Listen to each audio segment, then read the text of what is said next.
Today was October 10th in Konoha, the Hidden Leaf Village. The people of this village were out celebrating the victory over the nine-tailed demon Fox 8 years earlier. For most people, this would be a day of fun and spending time with family and friends.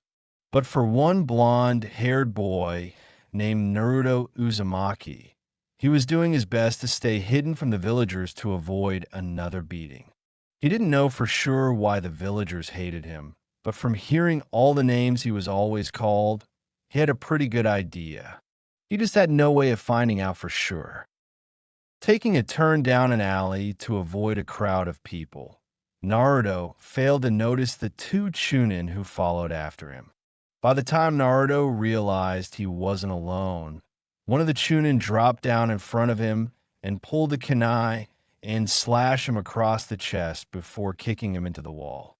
Naruto hit the wall and slid down into the ground. Slowly standing back up, he saw the other Chunin join him, and both had kunai in their hands. Now we will finish what the Yondaime started 8 years ago, laughed one of the Chunin. Prepare to die, demon brat, said the other as both Chunins threw their kunai. I don't want to die yet. There's so much I haven't done yet. I just can't die yet. Naruto screamed in his head as closed his eyes for a split second. When he reopened them, everything seemed to slow down for him. He could see the kunai still flying through the air, but they seemed to be moving slower. Thinking quickly, he grabbed both kunai out of the air and sent them flying back at their owners. The Chunin were surprised to see the demon grab the kunai and failed to move in time to avoid them. The kunai stuck in their foot, sticking them in place. Naruto noticed this and turned and ran out of the alley. He knew there would be people waiting for him at his apartment, so he went to his favorite spot in the village where no one ever looked for him, on top of the Yondaime's head. He got there and sat down to catch his breath, and before he knew it, he fell back into unconsciousness. Mindscape. Naruto woke up to the sound of dripping water. He stood up and noticed he was in what appeared to be a sewer with pipes running along the tunnel he was in and water everywhere. He looked down at the water he was standing in and noticed something strange with his eyes. Where they were once a bright sky blue, they were now a deep crimson red with 2 tomo in his right eye and 1 tomo in his left. What the hell is wrong with my eyes? Naruto asked out loud. Come down the tunnel and you will have your answers, said a booming voice from nowhere. Naruto, deciding he had no other ideas on what to do, decided to listen to the voice. He walked down the tunnel and came to a large open room that had a large gate in with a piece of paper on it. On the paper was the kanji for the word seal. Naruto started to walk toward the gate when 2 large orange eyes with black slit pupils appeared, causing him to stop. Out of the shadows came a large 9-tailed fox with red fur that sat down behind the gate and just stared at him. Hello, kid, the fox said. So, it's true then, I really do have the QB sealed within me. Naruto said, Yes, I'm sealed within you, but that is not why you're here. Well, at least not all of it. The fox said, causing Naruto to look at it. What do you mean? Naruto asked. That would be because of me, said another voice from beside the fox.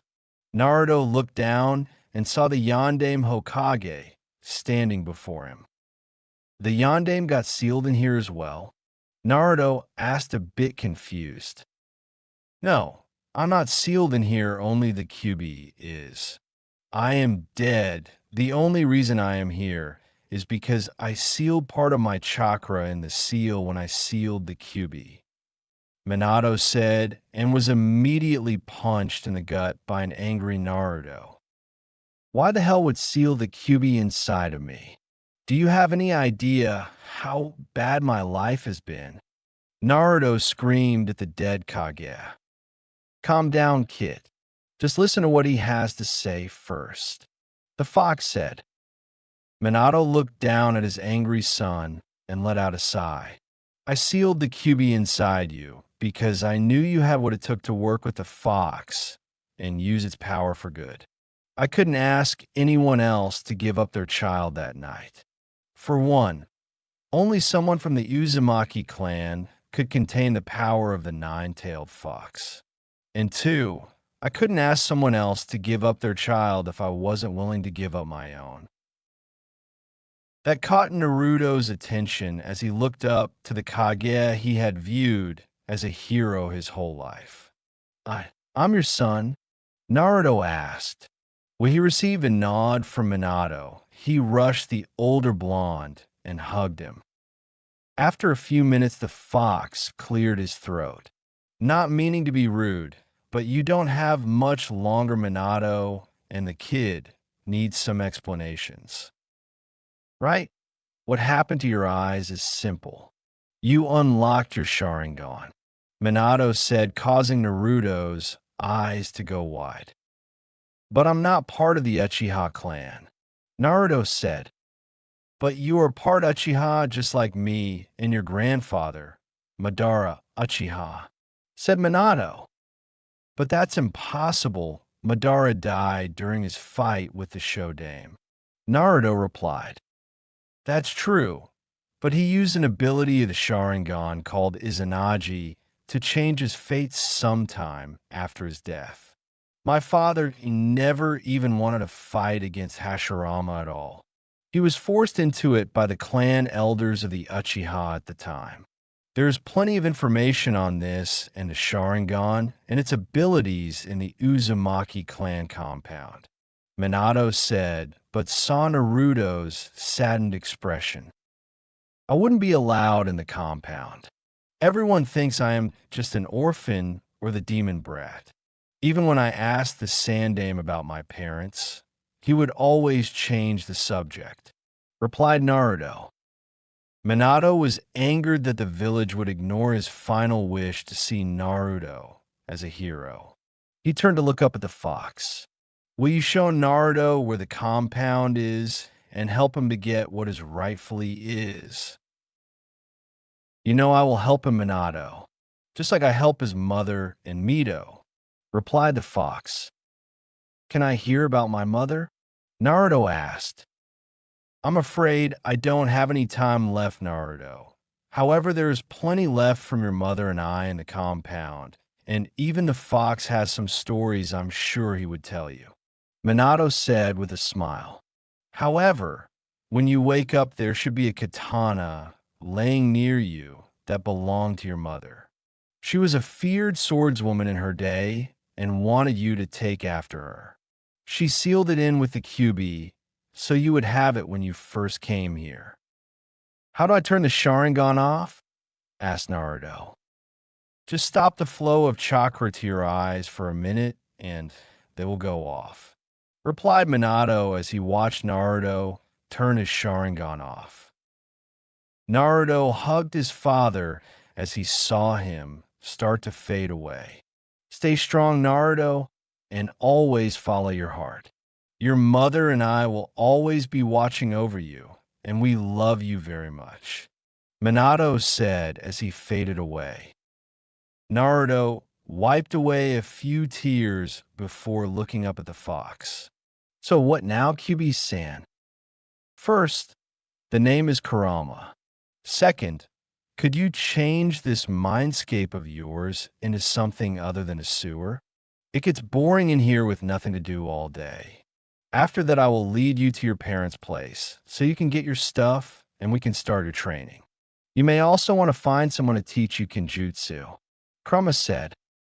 Naruto nodded before he closed his eyes in concentration. After a few minutes, the sewer started to vanish, replaced by a large open field with a river in the middle surrounded by the forest. There were even a few large animals running around. I like a kid, but what's with the animals? Asked Kurama. I thought you may like something to do while you are in here, Naruto said with a shrug as he started to fade. Real world. When Naruto came back to the land of consciousness, he noticed a weight on his stomach. Setting up, he found a katana in a blood-red sheath with a design of the Kyuubi on it. Drawing the blade from its sheath, he found a blade about 2.5 feet long, colored a deep crimson. The handle of the blade was wrapped in red and black cloth. Naruto slowly sheathed the blade and went to strap it to his back when Kurama stopped him. Hold on, kid. There should be a seal on the sheath somewhere near the handle. Find it and pump some of your chakra into it, Kurama said. Naruto looked for the seal and pumped his chakra into it when he found it. Out of the seal popped a 6-foot metal pole with a black, curved blade on the end. That scythe was how your mother became known as the Red Death of Konoha. She was a master swordswoman and was just as deadly with that scythe of hers.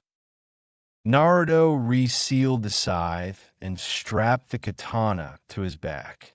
How are you speaking to me? Your father removed a part of the seal before he left, so now we can talk without you being in here. All you have to do is think what you want to say, and I will hear it. Why are you heading to the Hokage Tower, kid? I'm going to talk with Gigi and find out why he lied to me about my parents. You also said I should find someone to teach me Kenjutsu, and if she is working tonight, then I already have someone in mind, replied Naruto. 5 minutes later, Hiruzen Sarutobi was sitting behind his desk doing his paperwork. However, his mind was on his grandson in all but blood and was hoping he was okay. He was about to check his crystal ball when there was a knock at the door. Come in, said the aged Kage. Naruto walked through the door and found the Kage sitting behind his desk. The old Kage smiled at Naruto, but it soon dropped when he saw the seriousness in his face. He was also curious as to where Naruto got the sword from. He could have sworn he had seen that blade somewhere before. Good evening, Hokage-sama. If Nikone is around tonight, I need to speak with the two of you alone, please, Naruto said, causing the aged Kage to wonder what was going on. Hiruzen made a single hand sign, and 3 of the 4 Umbu left, while one with a cat mask landed beside Naruto. Hiruzen made a set of hand signs and placed them on his desk, causing a seal to glow for a brief moment. All right, Naruto-kun, it's only the 3 of us here now. What do you need to talk about? I would like to know why you lied to me when you said you didn't know who my parents were, Naruto said, shocking Hiruzen. What do you mean, Naruto? Hiruzen asked, slightly worried of what might happen. I know you knew who my parents were. I met my father tonight. Apparently, he sealed some of his chakra away with the Kyuubi 8 years ago. Now I would like to know why you lied to me, Naruto replied. I am sorry, Naruto, but we couldn't risk telling you and you going and telling others. Your parents made a lot of enemies during their time and would do anything they could to harm anyone related to either of your parents, explained the Hokage. Naruto slammed his hands down on the desk and subconsciously activated his Sharingan, shocking both Hiruzen and Yugao. So you did it because you didn't trust me. All you had to do was tell me not to say anything, and I would have kept my mouth quiet about everything. All I ever wanted to know was if my parents loved me or not, and who they were. How do you have a Sharingan? Asked Yugao. Family bloodline from my father's side of the family. Dad was part Uchiha, and he got that from my grandfather, Madara Uchiha, Naruto told the 2 other people in the room. But Madara died fighting the first Hokage, Yugao said, confused. Yes, apparently the clan elders forced Ojaizen into fighting the first Hokage. After his death, he used a Sharingan ability to change his fate and left the clan behind. He never wanted to fight Hashirama-sama. Explain Naruto. Everyone was quiet as they processed what they had just learned. It was broken by Yugao speaking up. That is your mother's blade, isn't it? Yes, this belonged to my mom. Why? Asked Naruto. Your mother was my Jonin sensei and always carried that blade with her. I never knew she had a kid because I joined the Umbu and didn't get to see her much.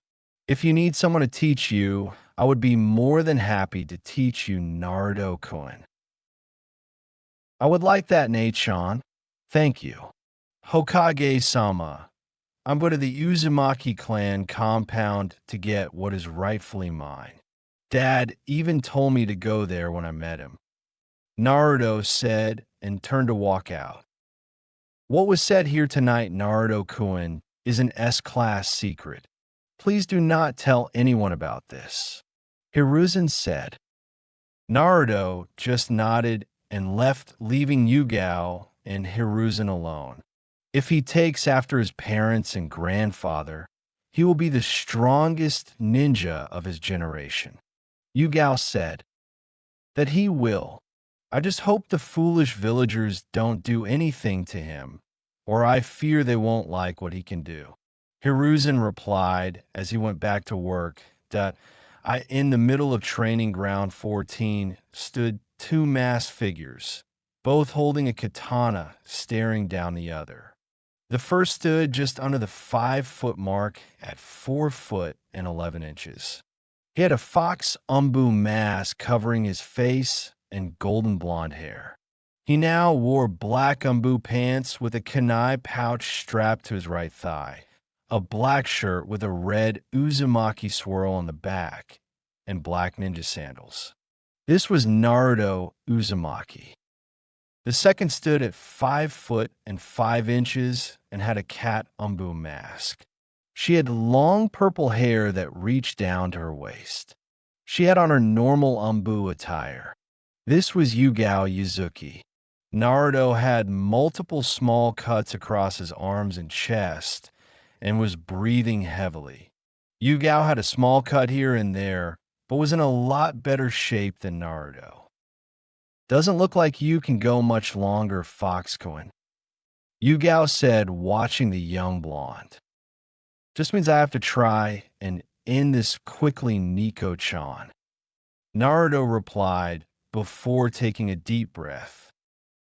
Well, let's see what you can do then, Yugao said as she made 2 shadow clones. 2 of the clones rushed Naruto from the side, while the real Yugao jumped into the air.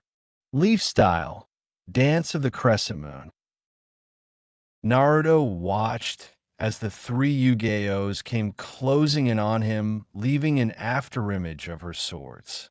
The clone on his right made it to him first and struck out with her blade, give him another cut on his arm. Deciding not to fight a losing battle, he waited till the second clone got close before using a shunshin to evade the blade.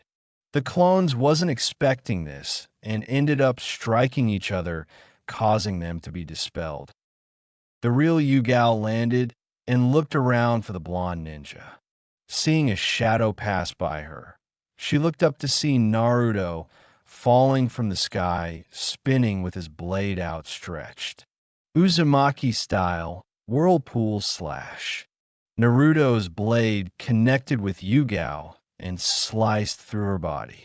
Suddenly, there was a poof of smoke, and when it cleared, there was a split log lying on the ground. Naruto looked around for the cat masked umbu. He found her when she jumped from a nearby tree and began her descent towards him. Hazy moon night. Yugao's body seemed to be surrounded by blades as she fell towards him. Naruto tried to block the attack, but his blade passed right through hers. Yugao landed and immediately brought her blade to the young blonde's neck. "Sorry, Foxcoin, but you lose," Yugao said as they both sheathed their blades. "You have really progressed over the last 2 years. Keep progressing like this, and by the time you graduate the academy in 2 years, you'll be far past the others in your class." Naruto let his senses spread throughout the area to make sure no one was around. When he didn't sense anyone, he removed the fox mask and sealed it away in one of the seals on his shirt. "I wouldn't have gotten this far if it wasn't for you, Chan. I can only do so much with just reading the scrolls left to me and practicing by myself. Why don't you get one of your friends to help you train when I can't?" questioned Yugao. "I only have a few friends, Chan. Shikamaru is too lazy to do anything, and Chuji doesn't like hurting his friends. Shino and his family help me out with chakra control exercises, but that's about it, since they mostly deal with their Kakeichu. And I'm still trying to break Hinata out of her shyness. And besides, do you really think that the Hyuga would allow the heiress to spend time with the demon brat?" Naruto explained. "You shouldn't talk about yourself like that, Naruto-kun. I heard you were just doing enough in your school work to barely get by. May I ask why?" Yugao asked. "I just don't want anyone seeing what I'm truly capable of right now. Almost everyone considers me the dope of this class, so I want to surprise them when I show them what I'm truly capable of when the time comes. Plus, the Uchiha would just demand that I give or teach him everything, and I wouldn't do it considering his clan related, and I don't think Gigi wants me to reveal my heritage right now." Naruto explained as he and Yugao made their way back to the village. "I can understand why you're doing it, Naruto-kun, but I still don't like it. You're a lot better than what everyone gives you credit for, and I just want to see you get the respect you deserve." 2 years later, Naruto sat in the back of the classroom with two of his friends, Shino and Hinata. Today was the day of the graduation exams, and Naruto was ready to start showing people what he could do. It was still a bit early, and the only other person in the room was Sasuke. After about another 15 minutes, the other students started filing into the classroom. The only ones not present was Iruka and Mizuki, the two Chunin instructors. As the students were waiting for their teachers, Hinata, Naruto, and Shino were sitting in the back row talking amongst each other. "So Naruto, when do you plan on showing what you can actually do?" Shino asked one of his few friends. Naruto knew that he hid what he was truly capable pretty good from most people. There were only a few people that knew this, and Shino and Hinata were two of those few. Starting today, Shino. From this point on, I'm not hiding anything anymore. Ever since Naruto had read the scrolls left to him by his family, he had changed. One of the things that changed was him running around shouting about how awesome he was going to be. Now, he just kept to himself and would show everyone just what Naruto Uzumaki was capable of when the time was right. He still wanted to be Hokage, but that was no longer his main dream. Now he wanted to make his parents and grandfather proud and rebuild the Uzumaki clan to its former glory. You're still hiding the fact that you have the Sharingan and that you also have Uchiha and Senju blood running through your veins, kid. So can you really say you aren't hiding anything anymore?" Kurama asked. "You know what I mean, Kurama. Everything will be revealed in time. It wouldn't do any good to reveal everything all at once. I plan on letting my team find out, but I want to know who is on my team first and if I can trust them," Naruto replied. Just then, the door opened to reveal Iruka and Mizuki. The two walked in, and the class immediately calmed down and started paying attention. Normally, this wouldn't happen, but with the graduation exams taking place today, everyone wanted to get started. Seeing everyone paying attention, Irika cleared his throat and got started. Good morning, class. Glad to see each of you are ready to begin. Before we get started with the graduation exams, I would just like to tell each of you that I am proud of you for making this far. I want you all to know that the life of a ninja is not an easy one. There will be good times, but there will also be bad times.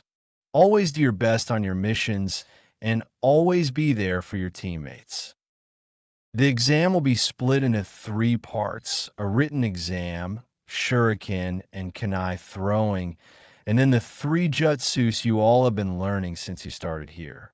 After that, you will have the opportunity to perform any jutsu you may know for bonus points. Now, let's begin. Irika explained as Mizuki handed out the testing papers.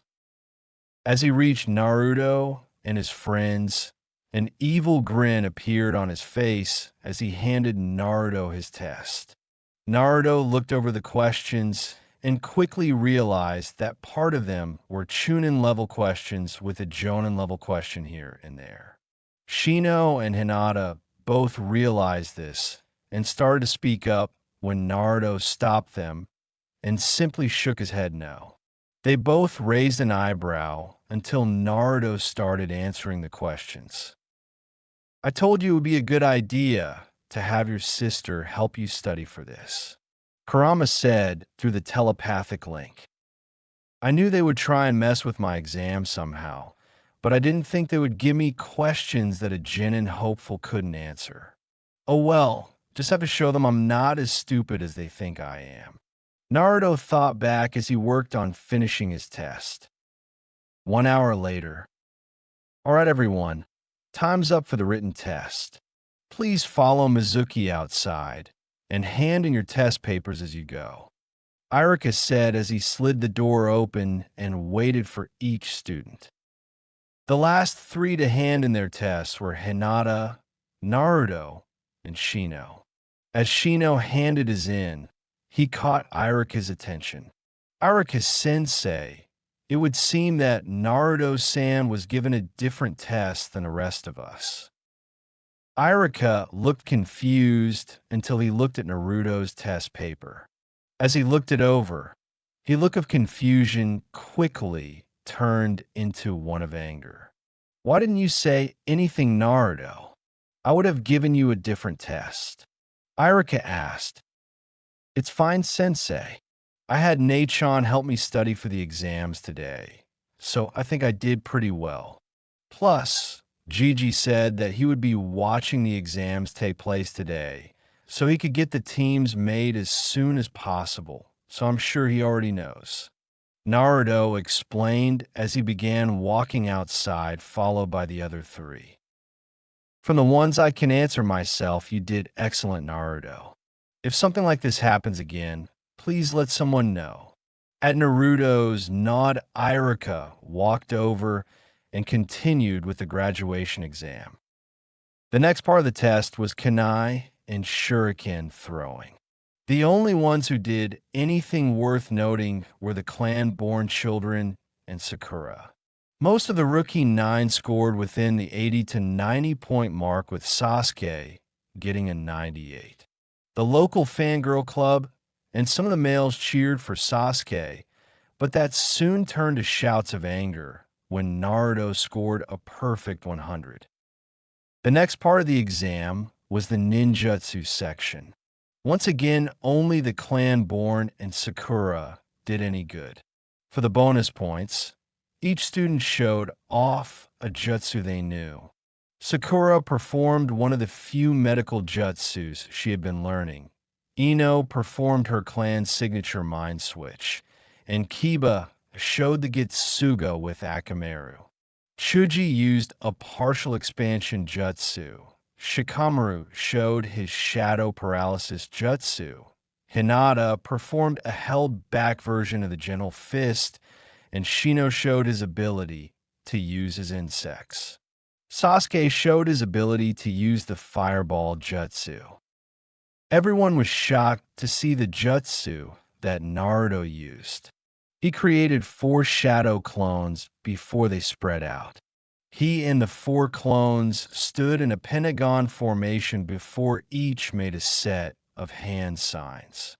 Naruto and each clone then blew out an elemental bullet consisting of fire, water, earth, air, and lightning, 1 element for each Naruto. This left the class shocked in some cases and angered in others. As Irika led the students back inside, an Umbu appeared and handed Irika an envelope. When he made it back to the classroom, he handed out the Hittite to those that passed before sending the ones that didn't home. Congratulations, class, on passing the graduation exams. You are all true ninja of the Hidden Leaf Village now. In my hand are the teams handpicked by Lord Hokage himself. Please listen as I go over the list of which team you will be on. Your Jonin sensei will be here shortly to pick you up. Irika explained. Naruto tuned Irika out for the first few minutes as the first 6 teams were all civilians. When Irika started with Team 7, he started paying attention. Team 7 will be Kiba Inuzuka, Sakura Haruno, and Sasuke Uchiha under Kakashi Hitaki. Team 8 will be Shino Aburame, Hinata Hyuga, and Naruto Uzumaki under Kurenai Yui. Team 9 is still in circulation, so Team 10 will be Shikamaru Nara, Ino Yamanaka, and Chuji Akimichi under Asuma Saratobi. Please wait here until your Jonin sensei comes to get you, Irika said before leaving. About 5 minutes later, a woman walked into the room. She was a fair-skinned woman of slender build. She had long black hair reaching her upper back and very unique eyes that were a crimson red in color. Her outfit consisted of a red mesh armor blouse with only the right sleeve visible. Over this is very broad material, which looked like bandages with a pattern on it similar to those of rose thorns. Her hands and upper thighs were wrapped in bandages. Team 8 with me, was all she said before turning around and leaving. The 3 members of Team 8 stood and followed their new sensei. The 3 Genin followed their sensei to a barbecue place where they sat down and Kurenai ordered them some food. Let's start with introduction, shall we?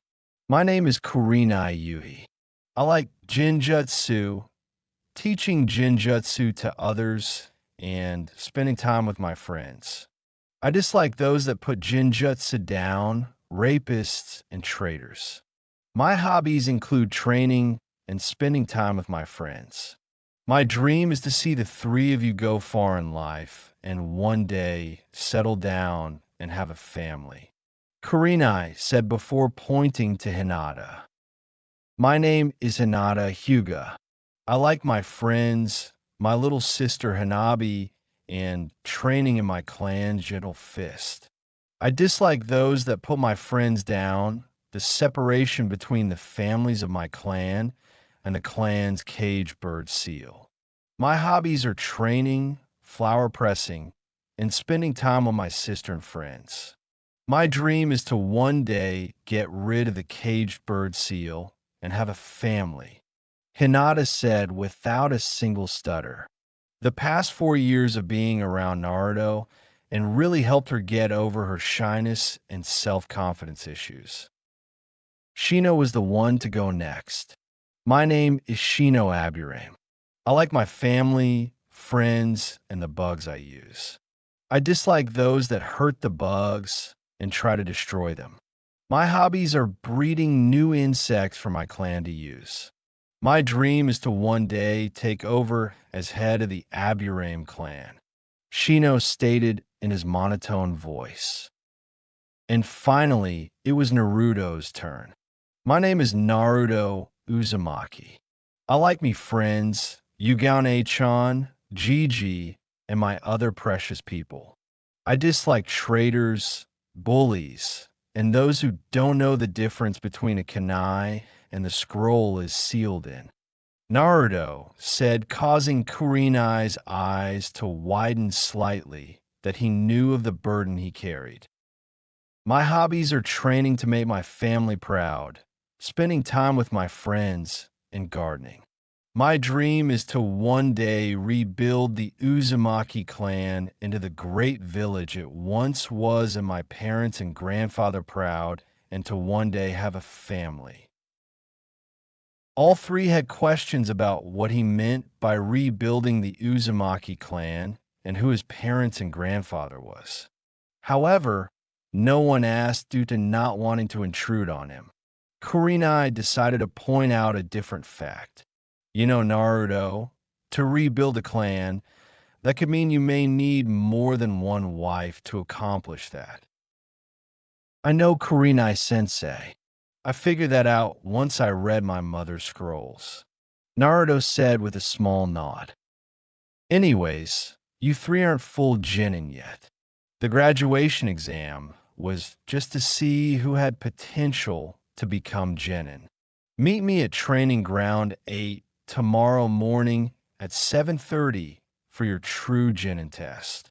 Kurenai said before everyone left to get some rest for the rest day. Naruto, Hinata, and Shino stood in the middle of Training Ground 8 in front of their sensei. The three genin hopefuls were ready to get the test started and prove they had what it took to be ninja of Konoha. Kurenai could see the determination in Naruto and Hinata's eyes and assumed Shino had the same look behind his glasses. She had heard Irika and the Hokage talk about these three kids and what they were capable of. She had seen them training a few times and was amazed by the teamwork and coordination she saw between the three of them and couldn't wait to see what they could do firsthand. Glad to see you three are here on time. Now, before we get started, I just want to let you all know that this test has a 66% fail rate. If the three of you fail this test, you will be sent back to the academy. She started and was glad to see that neither of them seemed taken back by this. She pulled out 2 bells and a clock from her pocket before continuing. You three have until noon to get these bells from me.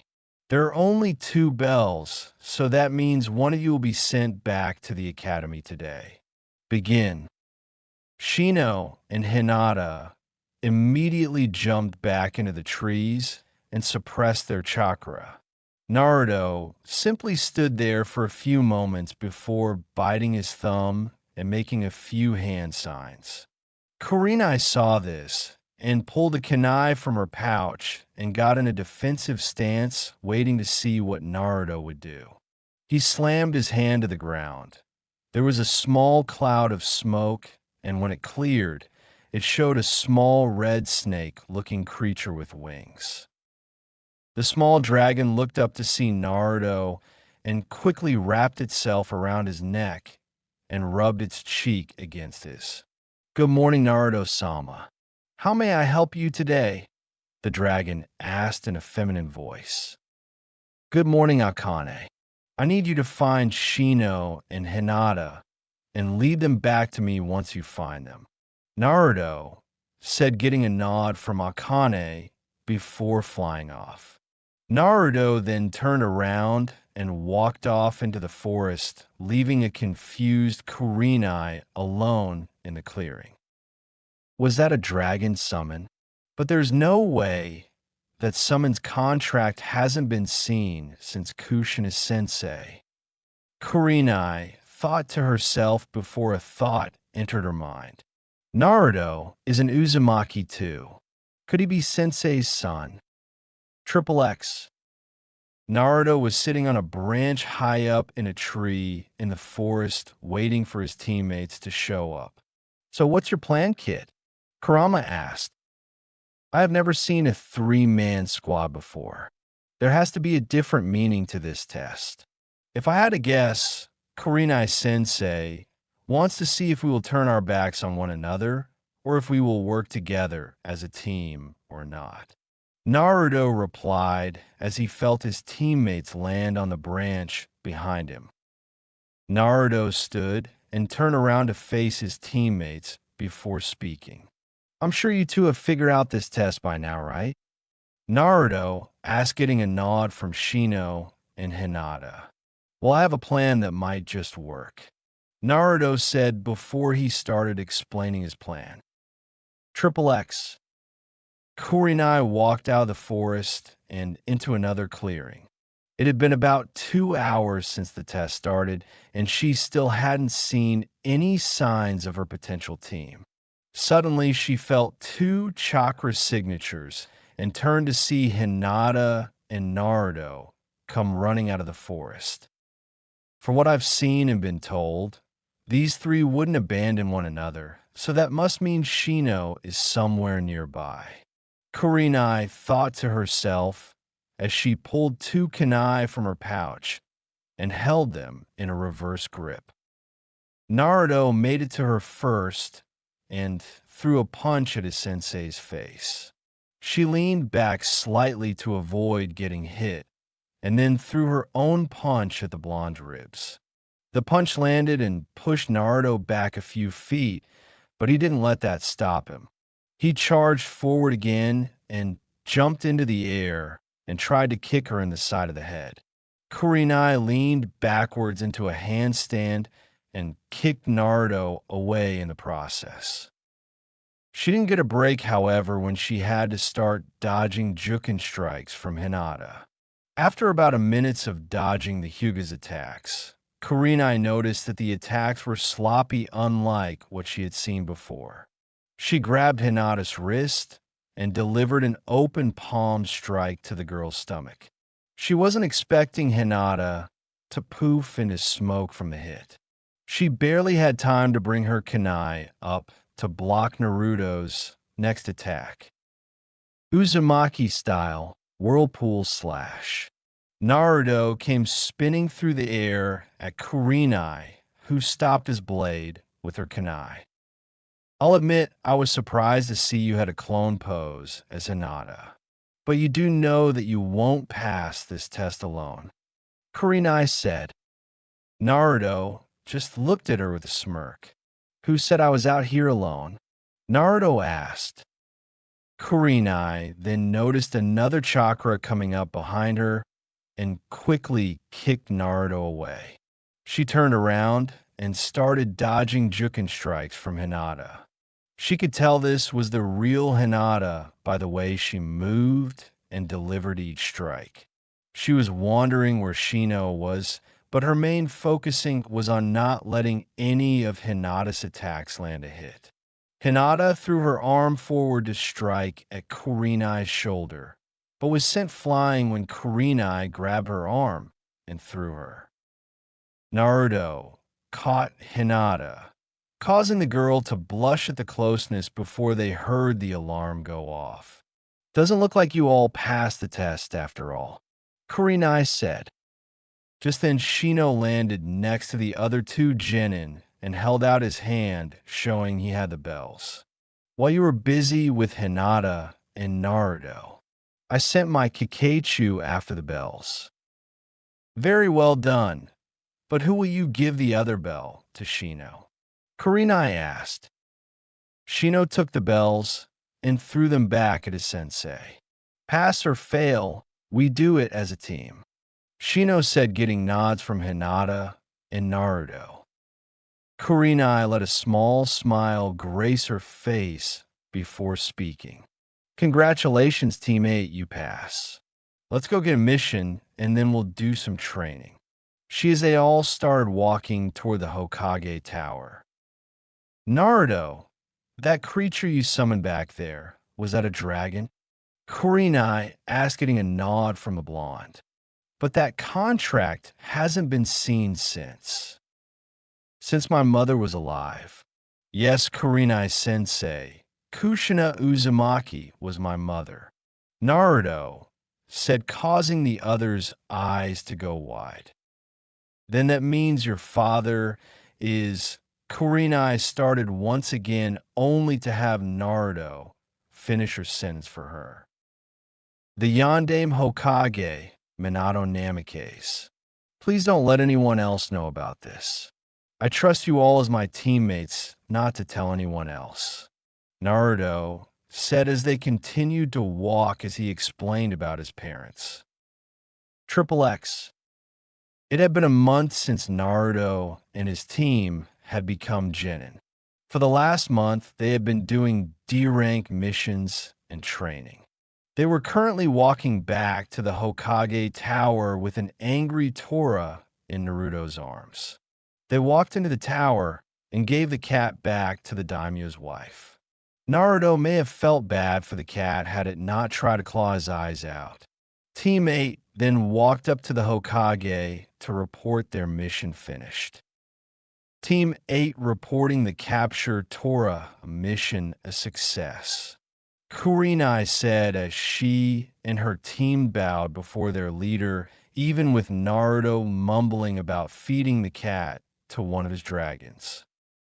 The aged Kage let out a small chuckle at Naruto before looking through the mission scrolls he had available.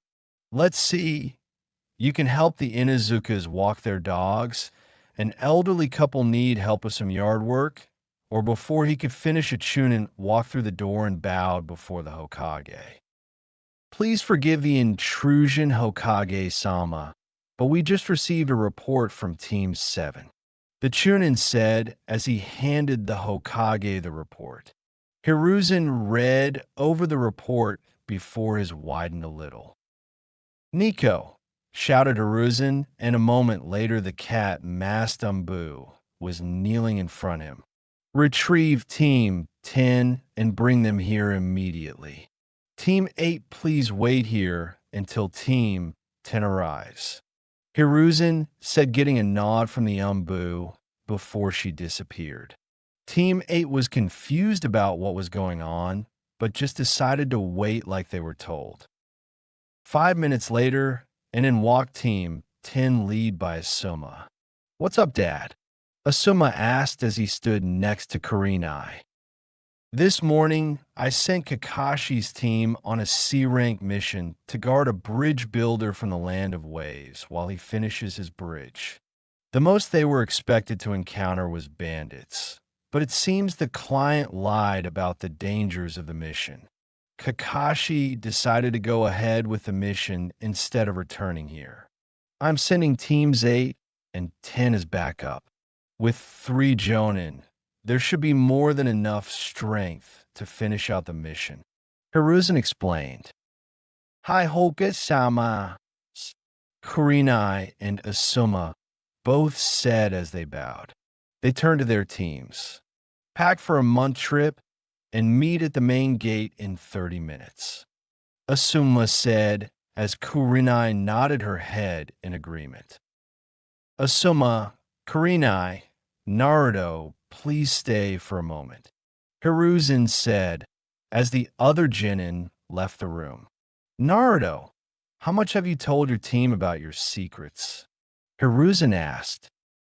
They know about my mother and father and the dragon contract. Kurenai-sensei knows about the Kyuubi, but as far as I know, Hinata and Shino don't. Naruto replied. So you haven't told anyone but me and Nico about your bloodline? Hiruzen asked, getting a nod from the blonde. What kind of bloodline is it, Dad? Asuma asked. That is not for me to tell. If Naruto wishes for anyone to know, that is up to him. If you happen to need to use it on this mission, Naruto, I'm sure Sasuke will demand answers if he sees it.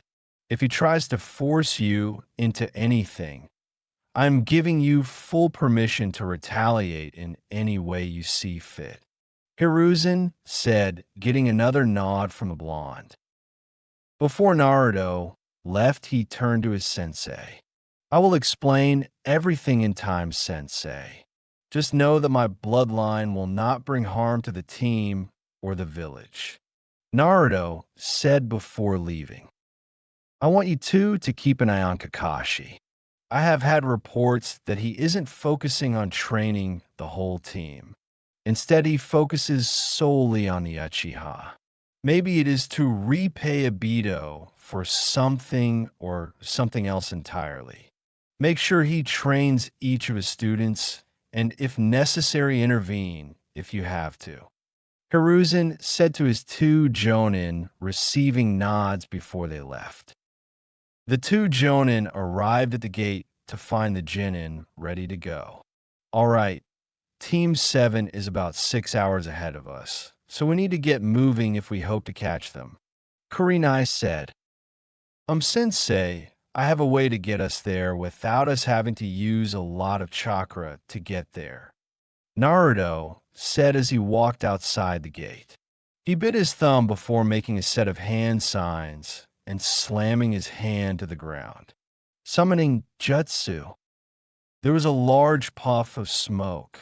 When the smoke cleared, Team 10's eyes were wide. Standing before them was a large dragon with dark, red scales and a beige-colored stomach. The dragon looked down at Naruto, and a smile spread across his face, giving him a slightly terrifying look. What do you need from me, Naruto-sama? Asked the dragon. If you would kneel, I need you to fly us to the land of waves to catch up with the team that left earlier today. We're needed for backup. Naruto said. Of course, Naruto-sama. The now named Igneel replied as he lowered his body so Ninja could get on. Once everyone was on his back, he let out a loud roar and took off into the sky. Triple X. Team 7, along with Tazuna, had just made it ashore and got off the boat they were on. As they started walking along the road towards Tazuna's house, they heard something coming from the trees. They got ready to attack, whatever it was, until they saw teams 8 and 10 land in front of them. Asuma and Kurenai walked up to Kakashi as he began to speak. I take it you all are the backup I requested. How did you all get here so fast? Kakashi asked. Asuma started to speak, but Kurenai beat him to it. Let's just say special transportation and leave it at that for now. Kurenai said, knowing Naruto didn't want to reveal too much right now.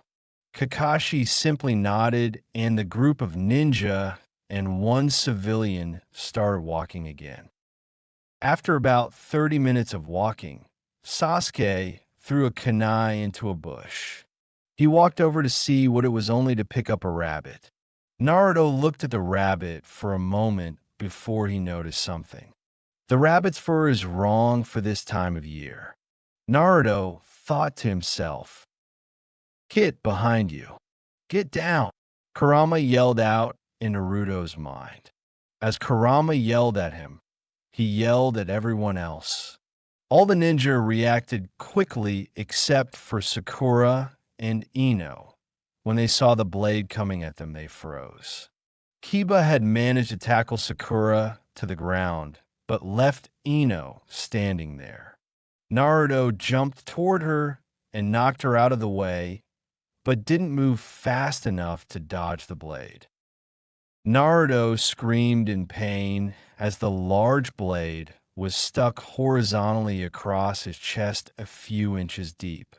Kurenai and Hinata both hurried over to Naruto and gently pulled the blade from his chest and tossed it away to try and begin to heal him. Shino, Shikamaru, and Chuji took up positions around Naruto, waiting for whoever threw the blade. Ino sat there in shock as she watched Kurenai try and heal her student. Suddenly, everyone heard laughter and looked to find it coming from Sasuke. The doe got himself killed just to save a worthless kunoichi. Sasuke said, Everyone but Team 7 was tempted to beat Sasuke right then, but had more important issues to deal with. Kurenai, take your team and Tazuna and get to his house and help Naruto. Shikamaru, Chuji, Ino go with teammate. I'll stay here with Kakashi and his team and hold off whoever is coming. Asuma said, getting a nod from Kurenai and his team. After they left, Asuma and Kakashi turned to see two men walk out of the fog. One they knew as the demon of the mist, Zabuza Momochi. The other man had orange hair, a black kimono, and what looked like a sword on his back. Well, that's one leaf ninja down, 11 more to go. What do you say we see just how good these leaf ninja are, Ichigo? Zabuza asked. Sounds like fun to me, sensei, replied Ichigo as he unwrapped his blade. You will pay for what you did, Asuma said as he and Kakashi took up their fighting stances. Naruto awoke to the sound of animals in the background and loud breathing coming from beside him. He sat up and found himself in a large open field.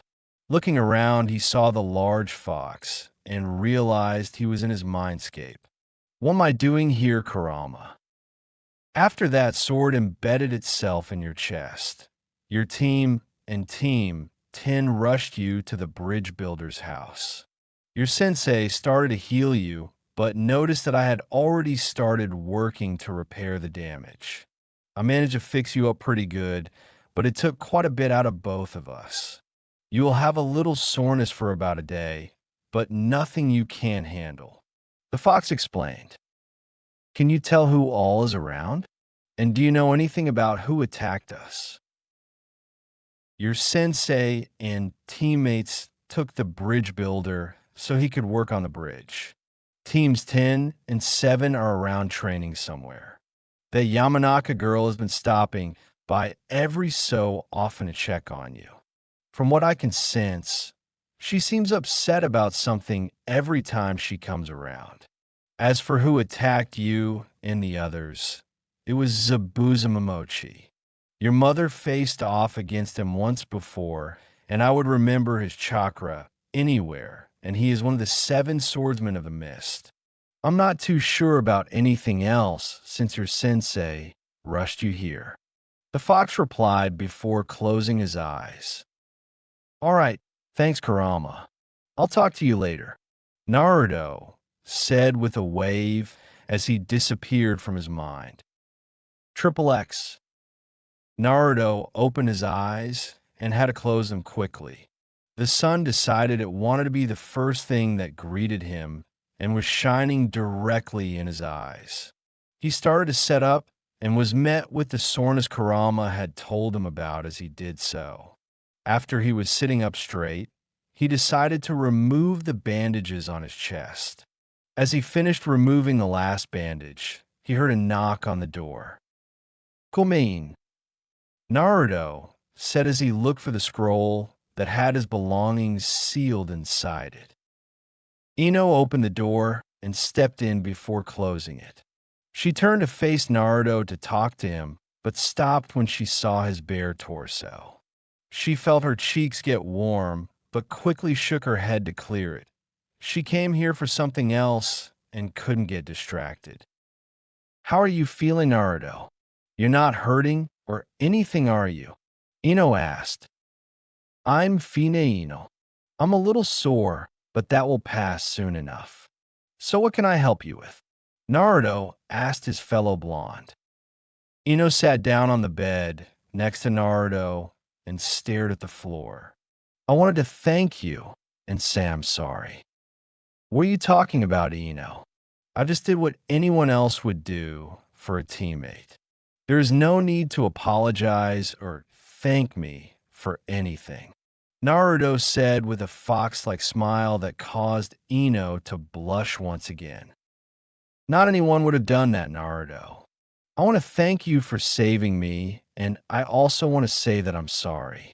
If I wouldn't have frozen like that, you wouldn't have got hit by that sword. Ino replied. Naruto wanted to tell her that she didn't need to apologize or thank him, but he saw the look in her eyes and thought better of it. Do you know what happened after I passed out? Naruto asked. Asuma-sensei stayed behind with Team 7 to hold off Zabuza Momochi and Ichigo Kurosaki, two missing nin from Kiri. Sometime during the fight, both Kakashi and Asuma-sensei got captured in a water prison jutsu, but Team 7 managed to free them. They continued fighting, and Kakashi and Asuma was about to win, but a hunter nin showed up and killed the two missing nin and took the bodies. They made it here about 2 hours after we did. Ino explained what she had heard when Asuma and Kurenai had talked.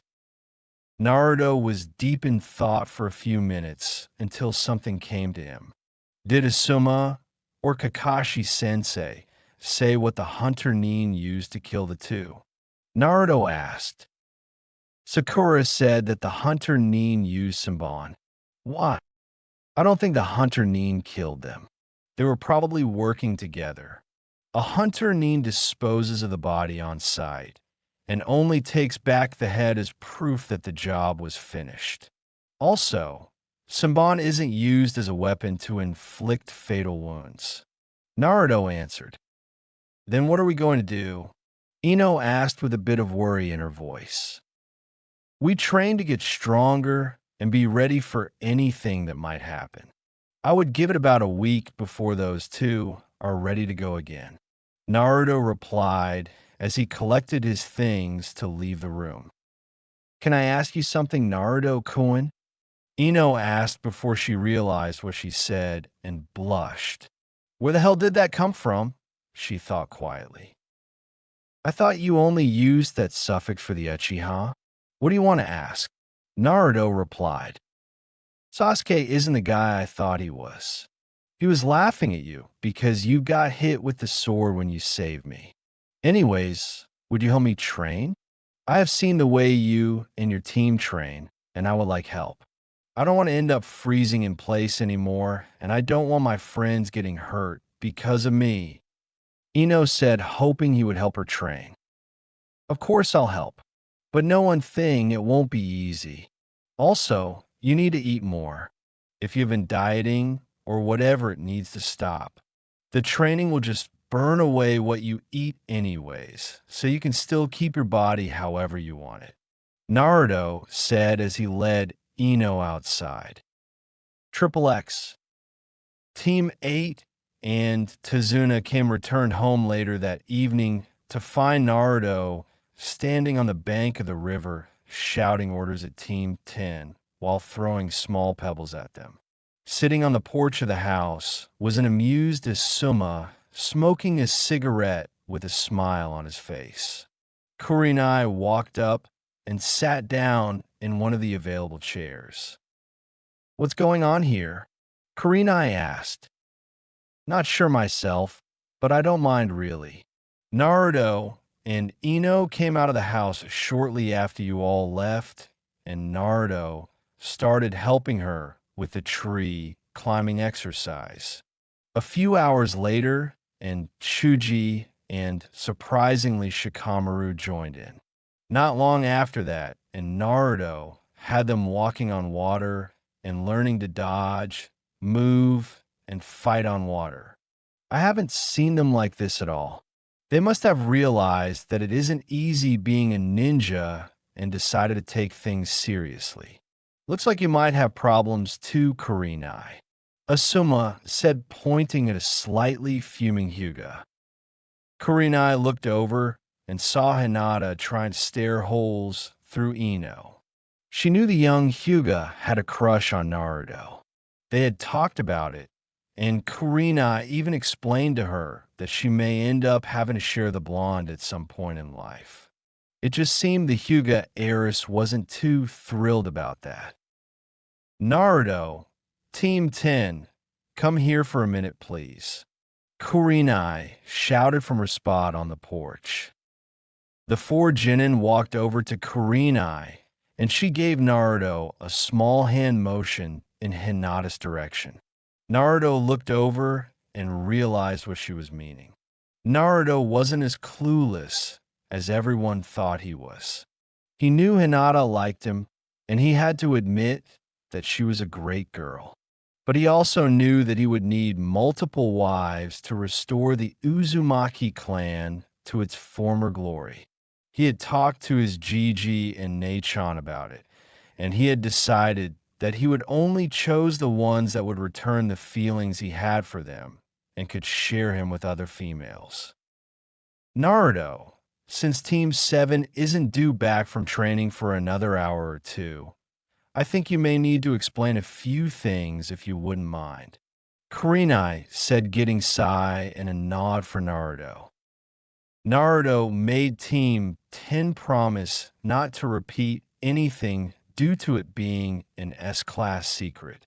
He told them who his parents were and of his Uzumaki heritage. Team 10 was surprised that Naruto was actually royalty and had such strong and famous parents. Ino had other thoughts going through her head about what Naruto had said about needing more than one wife to restore his clan. What I say next is also an S-class secret, if not higher than that, due to certain circumstances.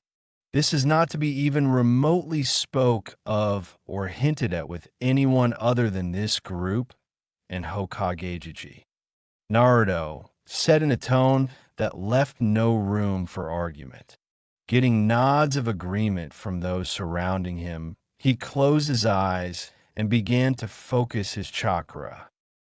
This is the bloodline that Hokage was talking about back in the village sensei. Naruto said, opening eyes to reveal two fully mature Sharingans. Each eye now had 3 tomos. Everyone was surprised at what they were seeing. How Naruto? I thought the only Sharingans left were with Sasuke, Kakashi, and Itachi. Asuma said after a few minutes. My father was part Uchiha. And my grandfather was Madara Uchiha.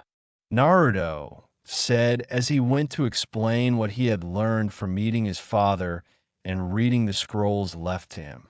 The last thing I found out is that I am actually from the royal line of the Uzumaki. The Uzumaki clan was divided almost like the Hyuga clan is now, but neither line never had any ill feelings toward the other line of Uzumaki. Before anyone could say anything else, Team 7 came walking out of the forest towards the house. Naruto had yet to get any training done because of helping Team 10. I'm going to go out and train for a while, sensei, Naruto said, getting a nod from Kurenai. Triple X. Naruto was jolted awake from Kurama yelling in his mind. What the hell do you want? Naruto asked. I've been trying to wake your ass for half an hour. Someone has been watching you for a while now. I don't sense any negative emotions, but I figured you would at least like to know. Kurama replied. Naruto gave a mental nod and stood up off the ground. I know you're there, come on out. Naruto shouted. A few moments later, and a girl that looked to only be a year or 2 older than Naruto stepped out from behind a tree. She had long black hair, pale skin, and dark brown eyes. She was dressed in a light blue kimono with a snowflake pattern on it. I didn't mean to make it seem like I was spying on. I noticed your headband, and I haven't had a great past with ninjas. My name is Haku. May I ask what you're doing out here? The girl asked. The name's Naruto Uzumaki. I was helping my friends train and didn't get time to do so myself yesterday. I came out here late yesterday evening and must have fell asleep. What about you? Naruto asked. I came to collect some medical herbs for my father and brother. They were hurt a few days back, and I am hoping to make some medicine to help them. The girl replied. You think she could be the one who helped Zabuza and Ichigo? Naruto asked. Just ask her about it. If she is lying, you will know. The fox replied, "So how bad is Zabuza and Ichigo?" Naruto asked, "Who is this Zabuza and Ichigo you speak of?" Haku asked. Naruto could immediately tell she was lying thanks to Kurama being able to sense the negative emotions. "Please don't lie, Haku. I do not intend to hunt them down. Just let them know that I cannot allow them, or you to bring harm to Tazuna or his family," Naruto said as he stood and started walking back toward the house. Arriving back at Tazuna's house, he saw Team 7 training with the tree climbing exercise. He started to walk past him when Sasuke spoke up. "Where have you been, Dobe?" asked the Uchiha. "Although it's none of your business, Uchiha. I was out training last night," Naruto replied. "What good will training do you? You will never be as good as me," Sasuke boasted. "Kid, please take this arrogant prick down a few pegs," Kurama almost begged from a seal. Naruto gave a mental nod to his friend before looking back up at the Uchiha. "Care to prove that, Sasuke? Let's have a spar right now. Taijutsu, ninjutsu, anything is acceptable," Naruto said, getting the attention of teams 10 and 8 that had just walked out of the house. "Fine, you should be honored that I'm even giving you this chance," Sasuke said as he walked over in front of Naruto. "Asuma-sensei, will you referee the spar?" Naruto asked, getting a nod from the smoking Jonin. "You gonna use your blade or the Sharingan?" asked the fox. "No. Kakashi was my dad's student, so he would know more about my mother's blade and scythe than anyone. And I don't want anyone else knowing about the Sharingan just yet. I really don't want to deal with all the bullshit the council would pull if they found out anything about me," Naruto replied, getting a nod from the fox. "You both ready?" Asuma asked, getting nods. "Then begin," he said as he jumped back. Sasuke rushed forward thinking he could end the spar quickly. He threw a punch in Naruto's face only to have the blonde knock his fist to the side. Sasuke then tried to spin kick Naruto in the side only to have the blonde catch his leg before pushing him backwards, causing him to roll away. Sasuke stood up and glared at Naruto before going through a set of hand signs. "Fire style, fireball jutsu," Sasuke shouted as he breathed out a large fireball. Naruto just stood there, causing Team 10 to worry a bit. The fireball hit Naruto's location and exploded against the ground. "He was even too scared to avoid my jutsu. The Dobe really was pathetic," Sasuke laughed. Team 10 soon stopped worrying when they saw Naruto silently appear behind Sasuke. "You really are arrogant, aren't you? A first-year academy student could have dodged that," Naruto said, causing Sasuke to growl as he quickly turned around with a kunai, intending on stabbing the blonde. Naruto ducked under the swing and delivered a powerful uppercut to Sasuke's chin, sending the Uchiha into the air. Naruto then appeared above him and delivered a strong axe kick, sending him rocketing straight back to the ground. Naruto landed and waited for Sasuke to pull himself to a standing position. Naruto quickly made his own set of hand signs and stomped the ground, causing a large slab of rock to spring up in front of him. "Earth style, stone bullet barrage," Naruto shouted as he started punching the slab, sending stones flying at Sasuke. The Uchiha managed to avoid most of them, but took a few hard hits to the legs and stomach. "Shadow clone jutsu," Naruto said as he made the cross hand sign, and a clone appeared beside him. Naruto and his clone started making a quick set of hand signs. Water style, raging current.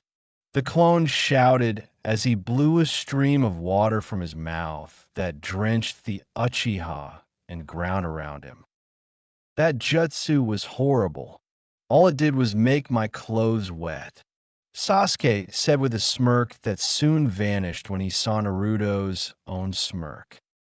I purposely held back the power on that jutsu, Sasuke. It was part one of me ending this spar. Lightning style, electromagnetic murder. Naruto held out his hands as lightning shot from his fingers and headed for Sasuke. The lighting moved from puddle to puddle created by Naruto's water jutsu before slamming into Sasuke's body. The Uchiha let out a scream of pain before drifting into unconsciousness. Asuma called the spar in Naruto's favor, and Kakashi and the rest of Team 7 took Sasuke inside. Everyone congratulated Naruto before his stomach started rumbling. Sorry guys, but I'm hungry. Let me get something to eat and then we'll get some training done, Naruto said and walked inside to eat. After Sasuke and Naruto's spar, the rest of the week had gone by normally. Teams 7, 8, and 10 continued their training to get ready for the showdown with Zabuza and his group. The day had finally arrived that the group of Leaf Ninja were expecting Zabuza to make his move. Tazuna and the Leaf Ninja decided to head to the bridge, and Naruto left a few shadow clones of the house to protect Tsunami and Inari, just in case Gato tried to get them. When the group arrived at the bridge, they found all of the bridge workers unconscious. The ninja quickly checked on the civilians, and Naruto made some shadow clones to carry them to safety just as a thick mist washed over the bridge. Everyone was immediately on guard as the mist surrounded them. Naruto, Asuma, and Kakashi flared their chakra and pushed the mist back a good distance away from them. As the mist was pushed back, it revealed Zabuza, Ichigo, and Haku standing and staring at the Leaf Nin. I'll give you Leaf Ninja one more chance to turn around and leave with your lives, Zabuza said. You know we can't do that, Zabuza.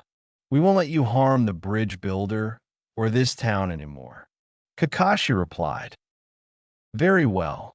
Can't say I didn't try to give you the easy way out. Go Haku, Zabuza said as Haku rushed forward. A second later, and Sasuke rushed forward to meet her halfway. Naruto assists Sasuke. Hinata and Shino protect Tazuna. Kurenai commanded as she rushed forward with Kakashi to fight Zabuza. Let's go team. Asuma commanded as he and Team 10 rushed Ichigo, leaving Hinata and Shino to guard the bridge builder. Triple X. Haku and Sasuke clashed Sunban with Kunai as they pushed against each other, trying to get the upper hand. Naruto stood back, watching the power struggle, deciding whether or not to help the Uchiha. Please give up Ninja-san, you can't win, Haku said. I'm an Uchiha. I am the elite of the Leaf Village. I could do anything I want, Sasuke replied in anger as he tried to overpower the ice user. Haku raised a single hand and started making hand signs, surprising both Naruto and Sasuke. 1,000 flying water needles of death, Haku said as the water around her and Sasuke formed floating needles.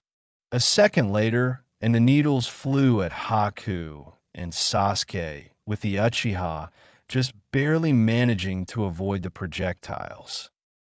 Haku started making another set of hand signs, and Naruto decided to join the fight and try to stop it before someone got hurt. He rushed forward, and just before he could make it to Haku, she finished her jutsu. Demonic mirroring ice crystals. A crystal mirror formed behind Haku, and she stepped into it as more mirrors formed around the two ninja. I am afraid this is the end for you. Triple X. Kakashi and Kurenai were holding their own against Zabuza as he kept attacking from a mist that once again surrounded them. It would seem Haku has decided to quit playing around with your genin. Zabuza laughed out. Sasuke can handle himself just fine as long as Naruto stays out of his way. Kakashi replied, missing the look of anger that crossed Kurenai's face. In all honesty, Copy Ninja, from what I can sense, the blonde Gaki stand a better chance than the other brat. Zabuza replied as he once again rushed the two Jonin. Triple X. Team 10 was doing better against Ichigo than the others were against their opponents. Thanks to Shikamaru's quick thinking and Asuma's quick movements, they were keeping their opponent on the defensive. Ichigo blocked another strike from Asuma's trench knives and allowed himself to be pushed back away from the Leaf Ninjas. I think it's time I quit playing around, Ichigo said as he lifted his hand to his forehead. He made a grabbing motion and pulled down to reveal a mask with the right side being white and the left side having red lines across it. Team 10 immediately felt the rise in power and knew they were in for a hell of a fight. Triple X. Naruto's shadow clone sat the front porch of Tezuna's house waiting for the two people it sensed coming. He had his sword and scythe unsealed just in case they were an enemy. A few minutes later, and two men, samurai from what Naruto could tell, came walking up the path leading to the house. Naruto stood and walked down and stood in front of them. What do you want? Naruto asked as he held his blade and scythe ready to attack. Run along, little ninja. We are only here for the bride builder's daughter and grandson. Just stay out of the way and you won't get hurt, said one of the men. I can't let you by. It is my job to protect this family, and I will do just that, the clone said as he shot forward faster than the men could react. A few seconds later, and both bodies lay headless on the ground before Naruto burned away the remains with a fire jutsu. Triple X. Naruto and Sasuke were having a hard time keeping up with Haku's movements. Naruto was doing a little better than Sasuke, but since he wasn't using his Sharingan, he was still taking a few hits. Sasuke's body was littered with Senbon. He had tried to avoid each volley of Senbon, but most of them still connected with his body. He saw Haku preparing to attack him and the blonde again. He knew he needed to get out of the dome of mirrors, but didn't know how. That was until he felt the presence of two people outside the mirrors. As Haku launched her attack, Sasuke used the Kawarimi to switch places with one of the people outside the dome. Haku tried to stop her attack when she saw Sasuke disappear, but it was too late. The Senbon went flying through the air and struck the neck of Hinata. Naruto looked to the side, expecting to see Sasuke, but was shocked to see Hinata fall backwards. He rushed over to her, completely ignoring Haku for the moment. He started checking her over and soon realized he couldn't feel a pulse.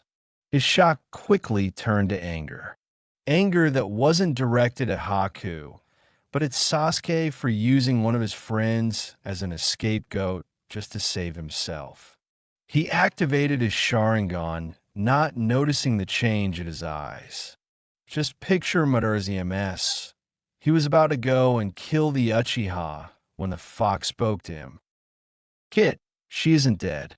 I can still sense her chakra, and her heart is still beating, but just barely. The Samban caused a death-like state. The ice user wasn't aiming to kill anyone. Have the girl remove the Samban since you could possibly harm the Hyuga by accident, while you go and deal with the Uchiha. Kurama said, getting a nod from Naruto. Haku, our fight is over.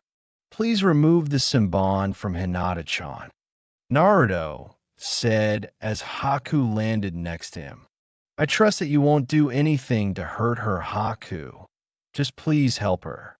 I have an Uchiha to deal with. Once everyone is focused on me, get Zabuza and Ichigo and leave.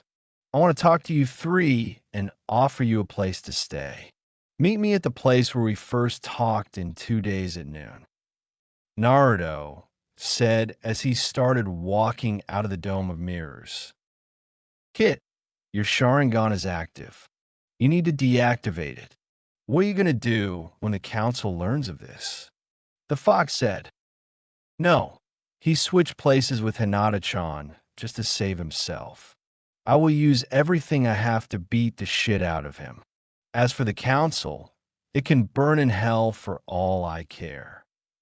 Naruto replied in a rage-induced state. As Naruto started walking towards Sasuke's chakra signature, his chakra started forming around his body. Soon, a bright yellow ribcage was surrounding Naruto along with a skeletal head and 2 arms. Think Itachi's skeletal Susanoo, but yellow. As Naruto walked, the chakra coming from his body pushed away all the mist. Everyone could feel the power and looked to see where it was coming from. They all saw Naruto surrounded by the skeletal figure walking towards one was sure what was going on, but everyone stopped their fights to try and figure it out. Kakashi left Kurenai and Zabuza and rushed over and stood in front of Sasuke. Haku had pulled the Samban from Hinata and made she would be all right. She landed next to Zabuza a few moments later. Zabuza-sama, we should go. The blonde ninja said we should escape while the others are focused on him and that he wishes to talk with us later about offering us a place to stay. Zabuza wasn't sure if he would talk with the blonde, but he was going to use this distraction to leave. They gathered Ichigo and made their way back to their hideout. As Naruto made his way towards Sasuke, his nails and teeth grew longer and red chakra started bubbling around him. Although no one could see the red chakra, the 3 Jonin knew what it was from. Stand down, Naruto, ordered Kakashi. Get the hell out of my way, Hitaki. I want the Uchiha, not you. Naruto growled out. Kakashi moved towards Naruto, but had to dodge a swing from the large skeletal arm. Shikamaru, try and trap him with your shadow, Asuma said as the Nara made hand signs for his family jutsu.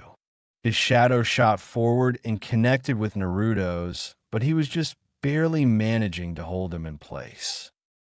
Kurenai had moved over to check on Hinata. She used a quick medical jutsu, and Hinata started to wake up. What happened, Kurenai-sensei? Hinata asked as she sat up. I'm not really sure, Hinata, but we will find out later. Right now, Naruto is after the Uchiha. Kurenai replied as the two stood up and moved toward the other. Hinata watched as Naruto fought against the Shikamaru's shadow until he finally broke free from it. Naruto started moving toward the Uchiha again, but stopped when he heard Hinata. Don't do it, Naruto-kun. He isn't worth right now. I don't know what happened, but we will deal with it later.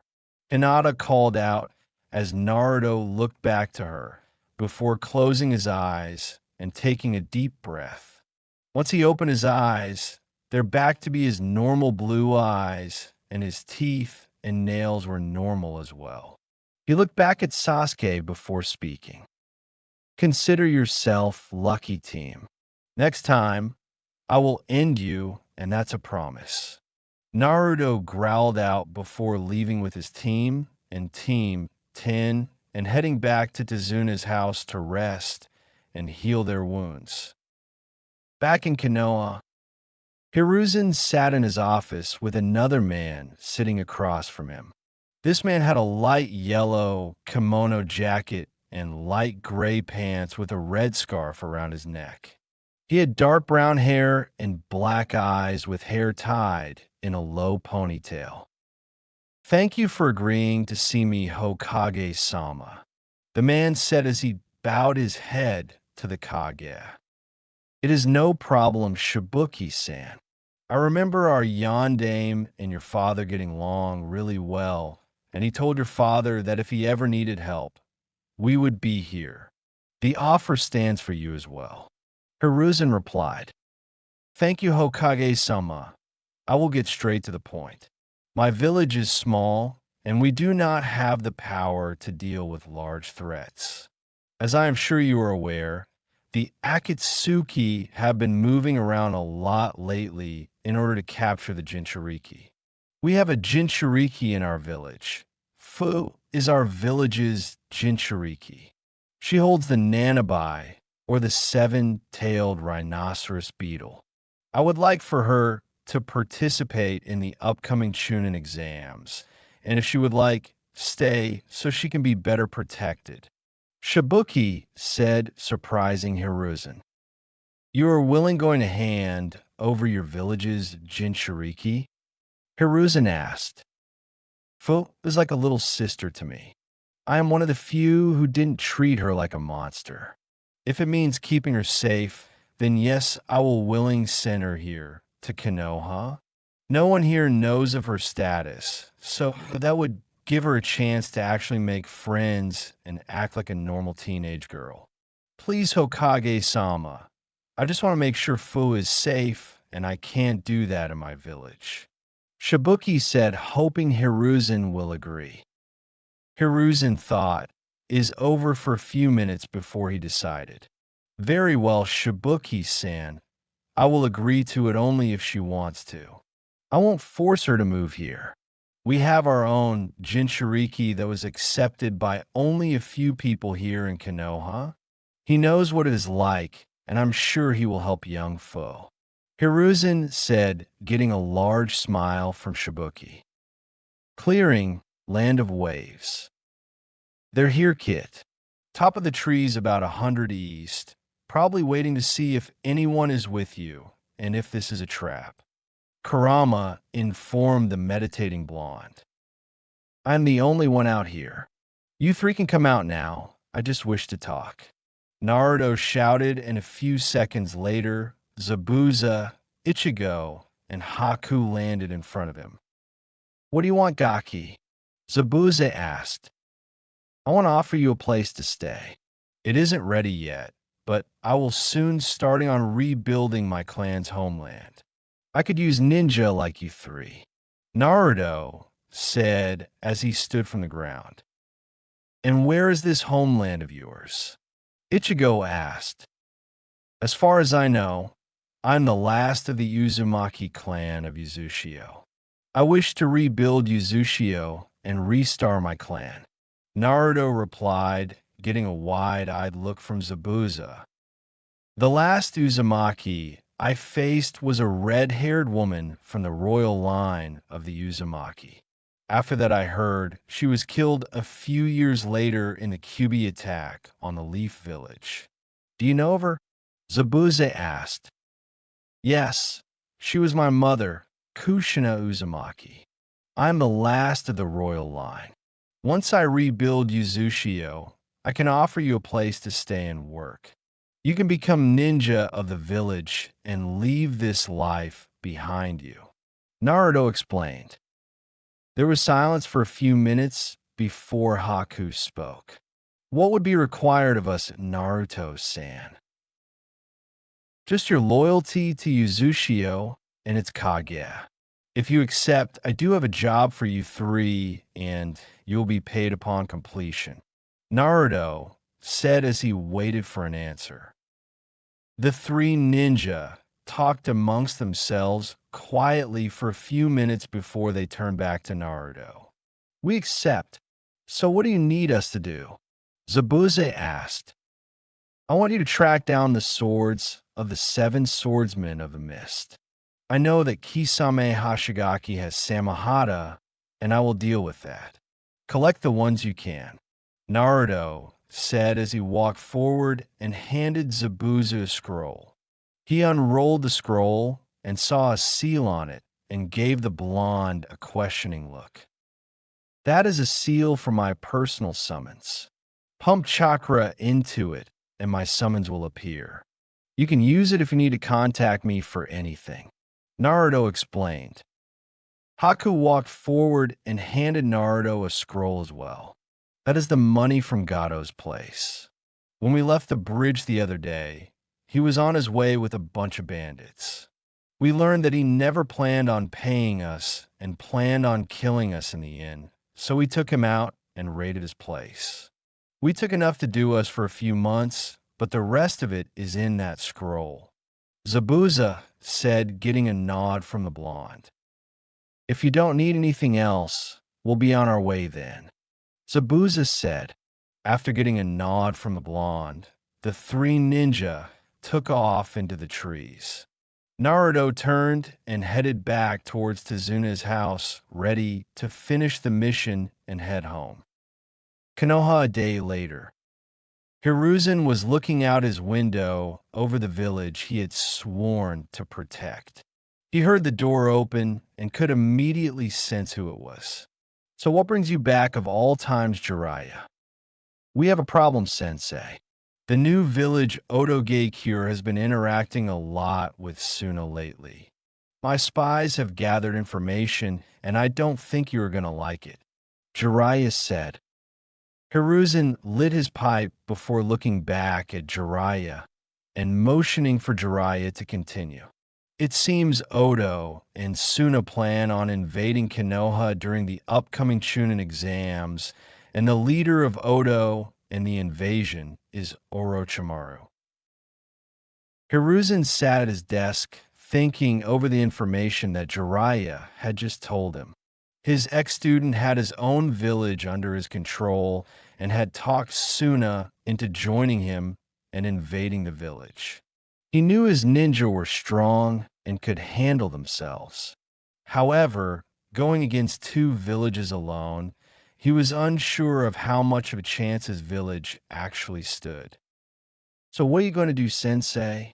We have no idea what Orochimaru is after with this invasion. Jiraiya said, we will have the Chunin exams like planned and tighten security around the village. We'll just have to try and figure out what his plans are before he can execute them. Go and see if you can gather any more information and report back as soon as you can. Hiruzen stated, getting a nod from Jiraiya before the Sannin disappeared. The Hokage sat thinking on what his possibilities were when an idea popped into his head. He was unsure if it would work or not, but he had to try. He bit his thumb and made a quick set of hand signs before placing his hand on the ground, summoning Jutsu. In a poof of smoke, his personal summon, the Monkey King Enma, stood before him. Hello, Hiruzen. I sense no battles around, so what did you summon me for? Asked the large monkey. I need a favor, Enma. Orochimaru is planning on invading the village during the upcoming Chunin exams, and I need you to do something for me. Hiruzen said. You should have killed him that night, Hiruzen. It would have saved you all this trouble. What is it you need from me? Go and talk to Katsuyu and see if she can take you to Tsunade. I think it is time I retired once again, and Tsunade is the best choice I can think of. Even if she declines, the village could still use her help with the invasion. Hiruzen said, getting a nod from the monkey before her vanished in another poof of smoke. Triple X. Yugikure, the village hidden in hot water. On the outskirts of this village, there is a small traditional Japanese-style home. In the backyard of this house is a blonde-haired woman with waist-length hair and brown eyes. In the middle of her forehead was a small blue diamond. This was Tsunade Senju. She was out walking around some flowers in her yard when she felt the familiar chakra of her slug summon and another chakra signature that she knew but couldn't quite place. Tsunade-sama, someone is here to see you, spoke Katsuyu. Tsunade turned around to see her slug and a large white furred money. After seeing the monkey, she immediately remembered the chakra. Emma, it is good to see you again.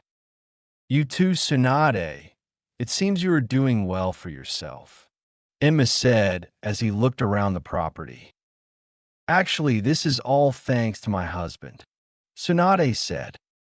Emma's head immediately snapped back in her direction, and as he looked at her, he noticed a small silver ring on her left ring finger. You got married. Someone must have some balls to marry you, Emma said, not noticing the look on Tsunade's face. Emma, I think you just messed up, Katsuyu said. Emma looked back in her direction, but before anything else was said, Emma felt Tsunade's fist impact with his gut as he was sent flying over the house. Emma landed with a loud thud in front of two other females. He slowly stood up and looked at the two women. One looked to be in her mid-20s and had black hair and eyes. In one arm, she was holding onto a small pig, while the other was being held by the smaller girl. The small girl looked to be around 5 or 6, had brown eyes, and pale white hair that reached her mid-back. She looked like a smaller version of Tsunade to Emma. Come back here, you damn ape. I ain't finished with you yet. Tsunade started but stopped when she saw the other two females. Ka-chan, the little girl yelled as she ran up to Tsunade. Hello, Mito-chan. Did you and Shizen have fun today? Tsunade asked. Yep, Shizanobu-chan even bought me ice cream. The now named Mito replied. Tsunade-sama, what is the Hokage's personal summons doing here? Shizen asked. I don't know, but he better start talking. Tsunade replied. I'll just let him explain, Enma said before he was surrounded by smoke. Out of the smoke walked Hiruzen until he saw the 3 girls in front of him. It seems Enma did find you after all. If it isn't too much trouble, Tsunade, I need to speak with you. Hiruzen said, Mito-chan, go with Shizun and play inside for a little bit. But I want to spend time with you, Ka-chan. Mito replied. I know Mito-chan, but right now I need to talk with Sensei. Your 2-san will be home in a little bit, and then the 3 of us will spend some time together. Tsunade explained to her daughter. Mito nodded in response and left with Shizun. Tsunade turned to lead Hiruzen around back and motioned for him to follow. You seem to be doing good, Tsunade. It seems you finally decided to find someone and settle down with 2. You know, little Mito-chan looks a lot like you, but she's got the same hair color of another of my students. Hiruzen said with a smile as he sat down with Tsunade. We're all happy here, Sensei. Mito-chan is already studying medical ninjutsu with Shizun, and I and Jiraiya-kun is going to start our own training in the next year or so. Tsunade replied. So you and Jiraiya settled down together, huh? How did that happen? We ran into each other in a small gambling town one day a few years back. At the time, Shizun had gotten hurt really bad, and with my homophobia, I couldn't help her. Jiraiya helped me get over it quickly, and after that, one thing led to another, and then we got married and settled down. Mito-chan came along 6 years ago, and we couldn't be happier. So what are you needing, Sensei? Tsunade asked, curious as to why the Hokage was here. Jiraiya informed me that Konoha is going to be invaded during the upcoming Chunin exams by Suna and Odo. The invasion is going to be led by Orochimaru. I am strong for being as old as I am, but I'm not sure if I will be able to survive this invasion, Tsunade. I would like you to consider returning to Konoha and becoming the Godame Hokage. Hiruzen explained. Tsunade sat there for a few minutes, thinking it over quietly to herself. After a few minutes of silence, she looked at Hiruzen and spoke. I can't give you an answer just yet, Sensei. After Dan and Nawaki died, I vowed to never return. With having my family here now, I'm not sure I want to return to Konoha at all. Tsunade said. That is understandable, Tsunade. I'm not trying to force you to return or anything, but there is one family member you still have in Konoha. I know that the Senju and Uzumaki are distant relatives, and Minato and Kushina's boy and Jiraiya's godson, Naruto, is still there. Even if you decide not to become the Hokage, stop by and visit sometime. Hiruzen replied, I'll talk to Jiraiya once he gets back, and I'll give you an answer by Friday. That's all I can do for now, Sensei. That's fine, Tsunade. The Chunin exams also start Friday, so this will give me time to get everything going before I receive your answer. Goodbye, Tsunade, Hiruzen said before he vanished as Enma Reverse summoned him back to Konoha. A day later, Teams 8 and 10 were on the back of a large ice blue dragons. It was a four-legged dragon with white wings, a long tail, two horns on its head, and gold eyes. The two teams had left Wave Country close to 5 hours ago and was already about 10 minutes from Konoha. After flying for a few more minutes, the dragon began to descend and landed in front of the two gate guards as they stared in awe at the large beauty. After the two teams got off the dragon's back, the dragon began to shrink and turned a deep crimson in color. The dragon was now smaller than Naruto's arm and curled itself around his neck before lying down. Thank you for the ride, Niji-chan, Naruto said. Pretty sure Niji means rainbow in Japanese. It's now problem Naruto-kun, Niji replied before falling asleep. How come you didn't bring Team 7 along, Naruto? Chuji asked. For one, I don't like Team 7. For two, Niji doesn't like Team 7, and I won't force her to carry anybody she doesn't like. Naruto replied as they continued on in silence. As the two teams continued their walk to the Hokage Tower, Ino spoke up, breaking the silence. What kind of dragon is Niji, Naruto?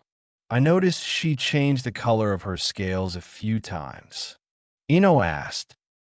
She is my personal summons and is considered a very special dragon within the Dragon Clan. Once every 500 years, a dragon is born with the ability to use each of the 5 main elements, and if they train hard enough, can even use some of the other elements like the ice release or lava release. Niji is the dragon that was born with that power this time around.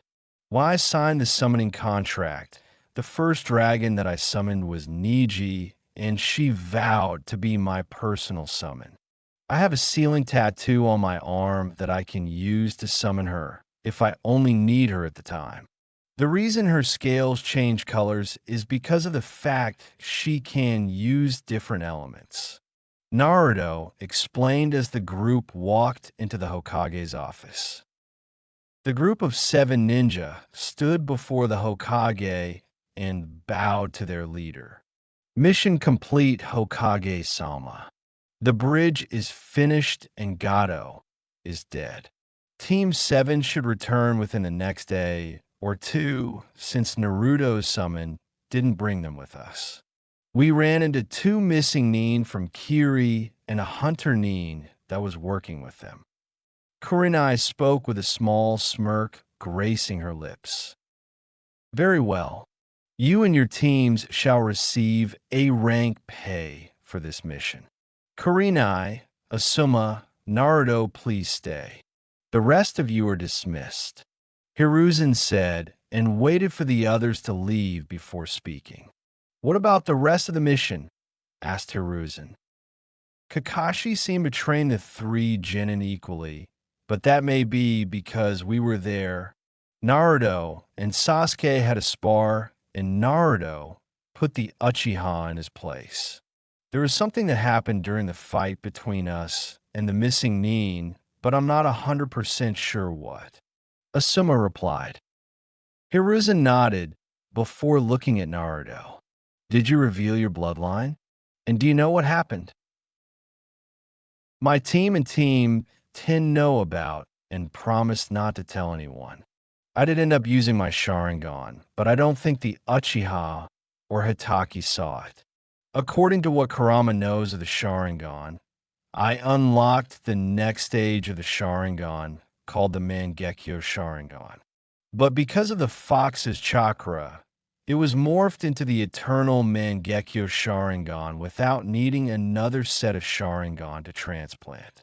When I unlocked the Mangekyo, I gained the ability to use the Susanoo, so I was behind it, so I don't know if they saw or not. Naruto explained. Who's Kurama? Kurenai asked. Naruto looked to Hiruzen, who nodded before Naruto spoke. Kurama is the name of the Kyuubi. We talk to each other, and he isn't like what everyone makes him out to be. I will explain more later. So what happened on the bridge? The Kage asked. Sasuke and I were fighting the hunter nin that was with Zabuza. The hunter nin went to attack Sasuke, and he switched places with Hinata, and she took the attack. Naruto explained. I'm sure Kakashi and Sasuke will go to the council when they return, so be expecting that, Naruto-kun. For now, you 3 are dismissed. Hiruzen said as the 3 ninja left. Triple X. Ino was walking towards her house thinking about the last mission. She knew she didn't like Sasuke anymore, but she wasn't sure what these feelings for her fellow blonde was, but she wanted to find out. She and Naruto were friends before she became friends with Sakura, and they started competing for Sasuke's attention. She started acting cold towards Naruto, and she had regretted that decision ever since. She continued her walk and noticed Hinata walking down the road towards her. She walked up to her and stopped in front of her. Hinata, I was wondering if we could talk later? Ino asked. It's about Naruto-kun, right? Hinata asked, getting a nod from the blonde. Hinata didn't like the idea of Naruto having to have more than one wife. She was hoping to keep Naruto to herself, but if it meant she could be with Naruto, then she would learn to share with whoever else that Naruto chose to be with. Come by the compound later tonight and we'll talk, Hinata said before leaving the blonde and heading home. Triple X. Naruto sat outside the council chambers waiting to be called into the council room. Just like he expected, the moment Team 7 arrived back in the village, the Uchiha went straight to the council. Sasuke was currently in the council room while he was sitting there waiting to be called in. Naruto-kun, they're ready for you now. Naruto turned toward the voice to find his adoptive sister Yugao in her Anbu attire. Thank you, Nico-chan. Naruto said as he stood and moved into the room. Walking into the room, Naruto saw the Hokage with the three elders at the back of the room. To the Hokage's right sat the ninja side of the council with the current clan heads. To the Hokage's left sat the civilian council with Sasuke at the end of the civilian side. Naruto walked in and stood in the middle of the room. Hokage-sama, Naruto said with a bow.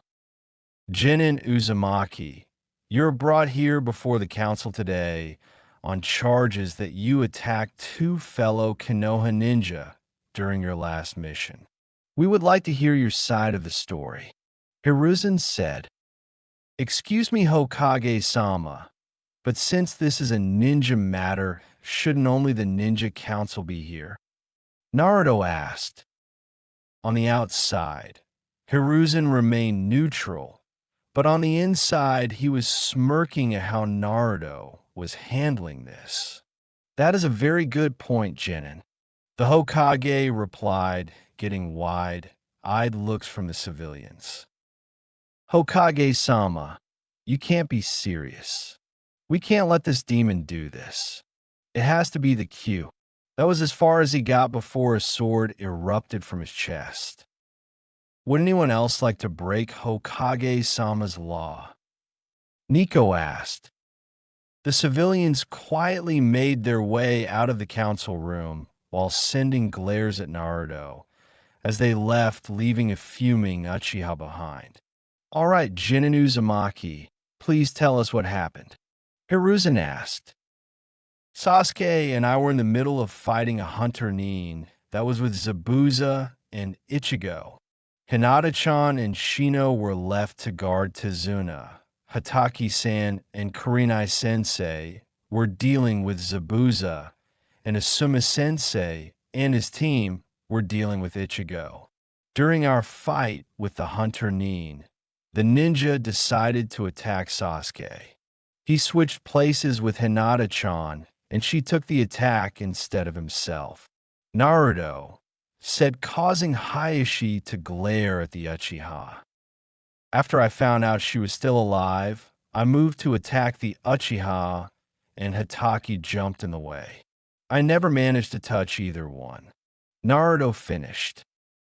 Very well. Thank you, Jinin. Since we have heard both sides of the story, and none of us want to be here any longer than necessary, do we find Jinin Uzumaki guilty of the charges? Hiruzen asked, and only received 2 votes from Hamura and Koharu. Jinin Uzumaki, you are found not guilty of these charges. Everyone is dismissed. Better luck next time, team. Naruto said as he walked past Sasuke and out the door. As Naruto was walking down the stairs, he was stopped by the one person he never expected to be stopped by. Hello, Naruto. Do you have some time to stop by the compound and talk with me? Asked Hayashi Hyuga. Naruto sat in Hayashi's office in the Hyuga clan compound. Across from him sat the head of the Hyuga clan, Hayashi. The clan head's pale eyes seemed to stare right into Naruto's very soul. Naruto squirmed a little under the stare, while Hayashi let a small smirk cross his face. Calm down, Naruto. I simply wish to speak with you, Hayashi said, trying to get the blonde to calm down. No offense, Hayashi-sama, but what would the leader of the Hyuga clan need to speak with the demon brat for? Naruto said, only to be smacked in the head by a pencil thrown by Hayashi. I have never seen you as the Kyuubi Naruto. I know the difference between a scroll and the kunai sealed within. First off, I want to thank you for looking after Hinata during your last mission. Hayashi said, I only did what any of her other friends would do for her Hayashi-sama. You don't need to thank me. Naruto replied. Tell me something, Naruto. Do you know of your heritage? Hayashi asked. Yes, I am aware of who my parents are. I also meant your grandfather, Naruto. Hayashi replied, causing Naruto's eyes to widen. How do you know about my grandfather? Naruto asked since only he, the Hokage, and Yugao were supposed to know. Me and my wife were friends with your parents since we were all in the academy together. Your father and I were even on the same Genin team when we started our career as ninja. Your father trusted me enough to tell me of his Uchiha blood and his father. Your parents also asked my wife and I to look after you if anything ever happened. Hayashi explained. Then where the hell were you when I needed someone there to help me? Naruto asked with anger in his voice. My wife died giving birth to little Hanabi-chan. I had to raise two little girls on my own, and sometimes things got out of control. I never forgot about you, Naruto. I talked to Yugao when you started living with her and sent her money to help support you until you became ninja. Whenever you ate at Ichiraku's ramen, I paid your bill after you left. I never meant to ignore you, Naruto, and I'm very sorry. Hayashi explained with guilt clear in his voice. Is that all you needed, Hayashi-sama? Naruto asked. Right now, he just wanted to go home and rest for the Chunin exams in 2 days. Just one more thing. How do you feel about my daughter? Hayashi asked, catching Naruto off guard with the question. Naruto was silent for a moment before he spoke. She's a really nice girl and a good friend. When I am with her, I have this strange feeling, and I'm not sure what it is. I know she has feelings for me, but I'm planning on rebuilding my clan, and that will require me to have multiple wives. Besides, she is heiress to the clan.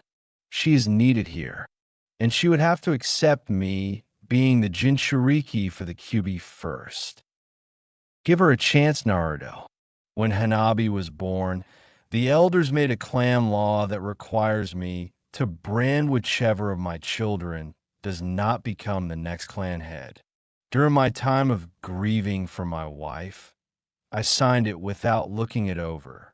I know Hinata would be happier with you than being clan head anyways. Just think about it is all I ask, and please keep this just between us. Hayashi said, getting a nod from Naruto before the blonde stood and left. Triple X. Hinata was walking through her personal garden at the back of the Hyuga compound. A few feet behind her was the Yamanaka heiress, Ino Yamanaka.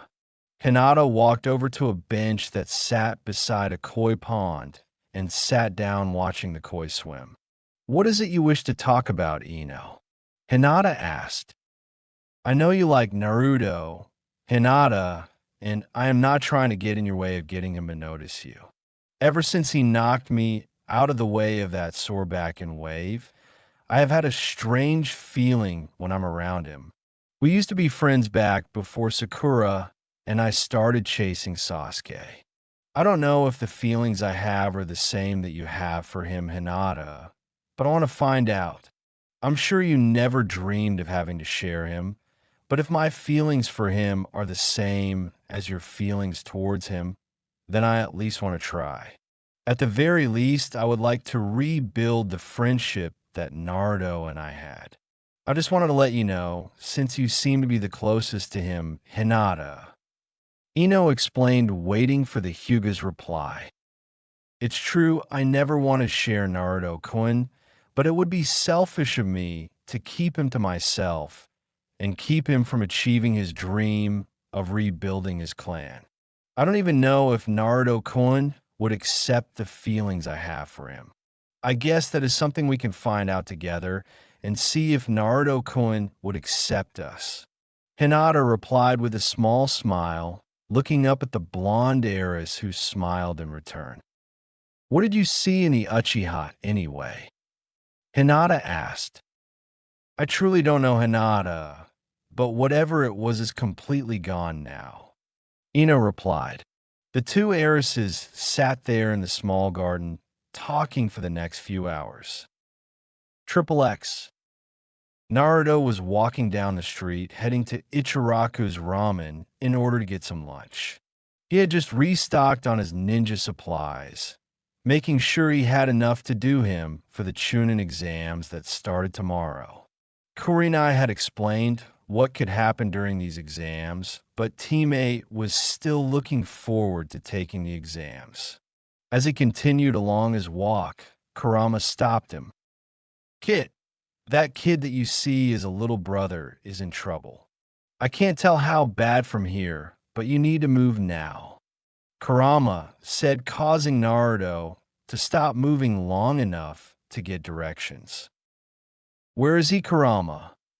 Naruto thought back to the large bijou. "Take the next right, then go straight for a couple minutes," Kurama replied as the blonde took off, running in the direction of his little brother. After a few minutes of running, Naruto came upon the sight of Konohamaru being held by the shirt collar by some boy in a black bodysuit with some type of wrap package on his back. Standing a few feet from him was a blonde-haired girl holding on to what looked like a large fan. "Put him down before I force you to," Naruto growled out, causing the three to look in his direction. "Naruto ni," Konohamaru said, happy to see the blonde. "And what if I don't? What are you going to do about it?" asked the boy. Naruto disappeared from their sight and reappeared standing with his back to the boy. "If you want kids in the future, I suggest you put him down this instance. You all may be here for the Chunin exams since you're from Suna, but around here we don't pick on the Hokage's grandson," Naruto replied, causing the boy to freeze when he heard Naruto behind him and looked down to see a blade resting extremely close to his family jewels. "Run along, Konohamaru," Naruto said after the boy put him down. "Kid, we have another problem. I can sense two of my siblings in the village. One is in the tree to your right and is my youngest brother, the one-tailed Tanuki Shikaku.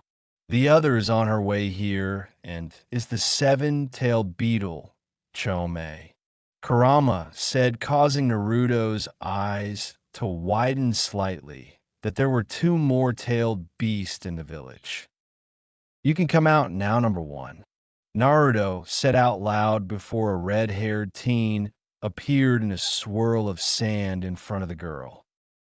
"So you have one inside you two," the redhead said, causing his siblings' eyes to widen at both the sight of their brother and the other Jinchuriki.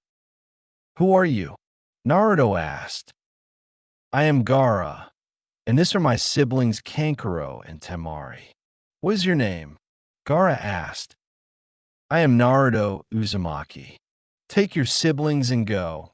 Next time I report you to the Hokage," Naruto said as the three siblings left. Naruto stood there and waited for a few moments before another person landed in the area with him. The girl had short mint green hair with bright orange eyes and tan skin. She had a short sleeveless white midriff shirt with fishnet armor underneath. She had white armlets on both arms covering up to above the elbow with fishnet shorts and a white short apron skirt over those. "Hello, my name is Naruto Uzumaki. Can I help you?" Naruto asked the girl with a smile, causing the girl to blush. "My name is Fu. I thought I sensed someone around here that I knew," the girl replied. "I take it you are here for the exams?" Naruto asked, getting a nod from the girl. A clone popped into existence next to Naruto before his eyes became a deep crimson. "Hello, Chome," Kurama said to the girl. Fu made a clone as well before her eyes became a deep green.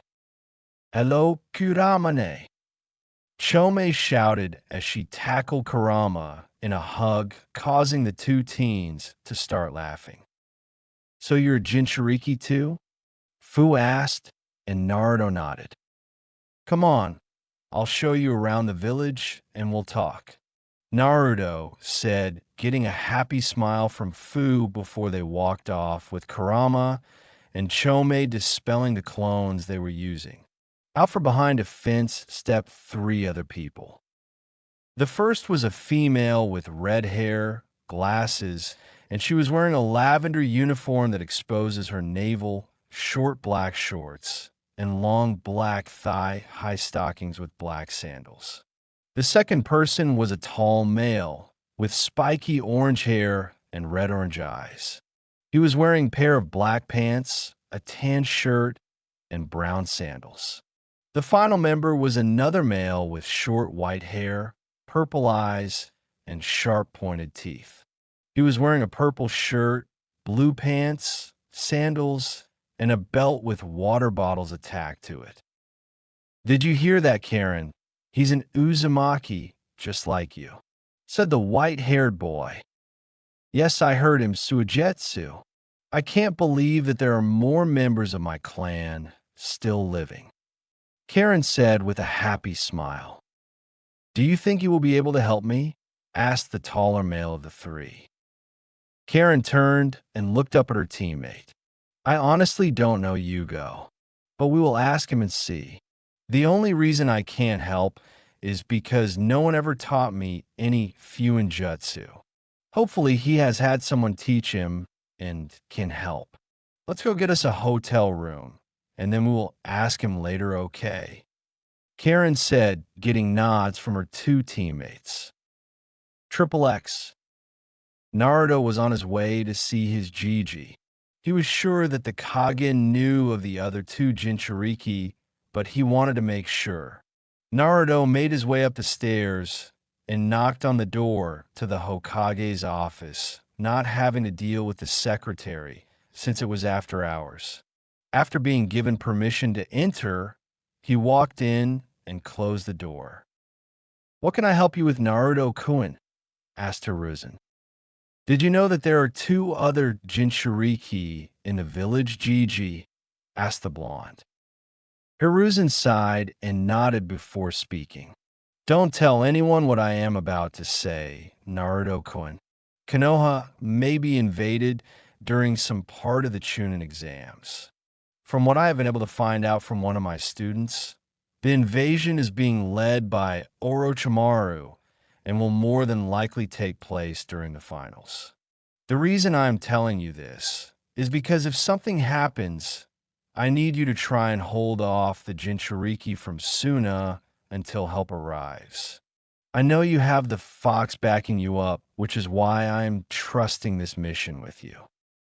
I promise, Gigi, I won't let anything happen, Naruto stated.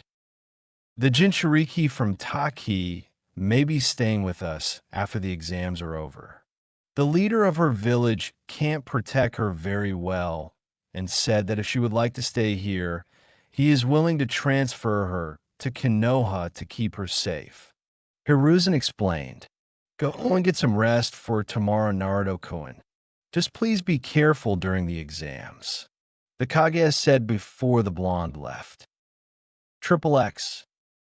Naruto was walking through the village on his way home when he noticed he was being followed. He took a few random turns and managed to lose them a couple of times, but they always seemed to find him again. He made his way to an empty training ground and unsealed his sword and turned around. I know you're there.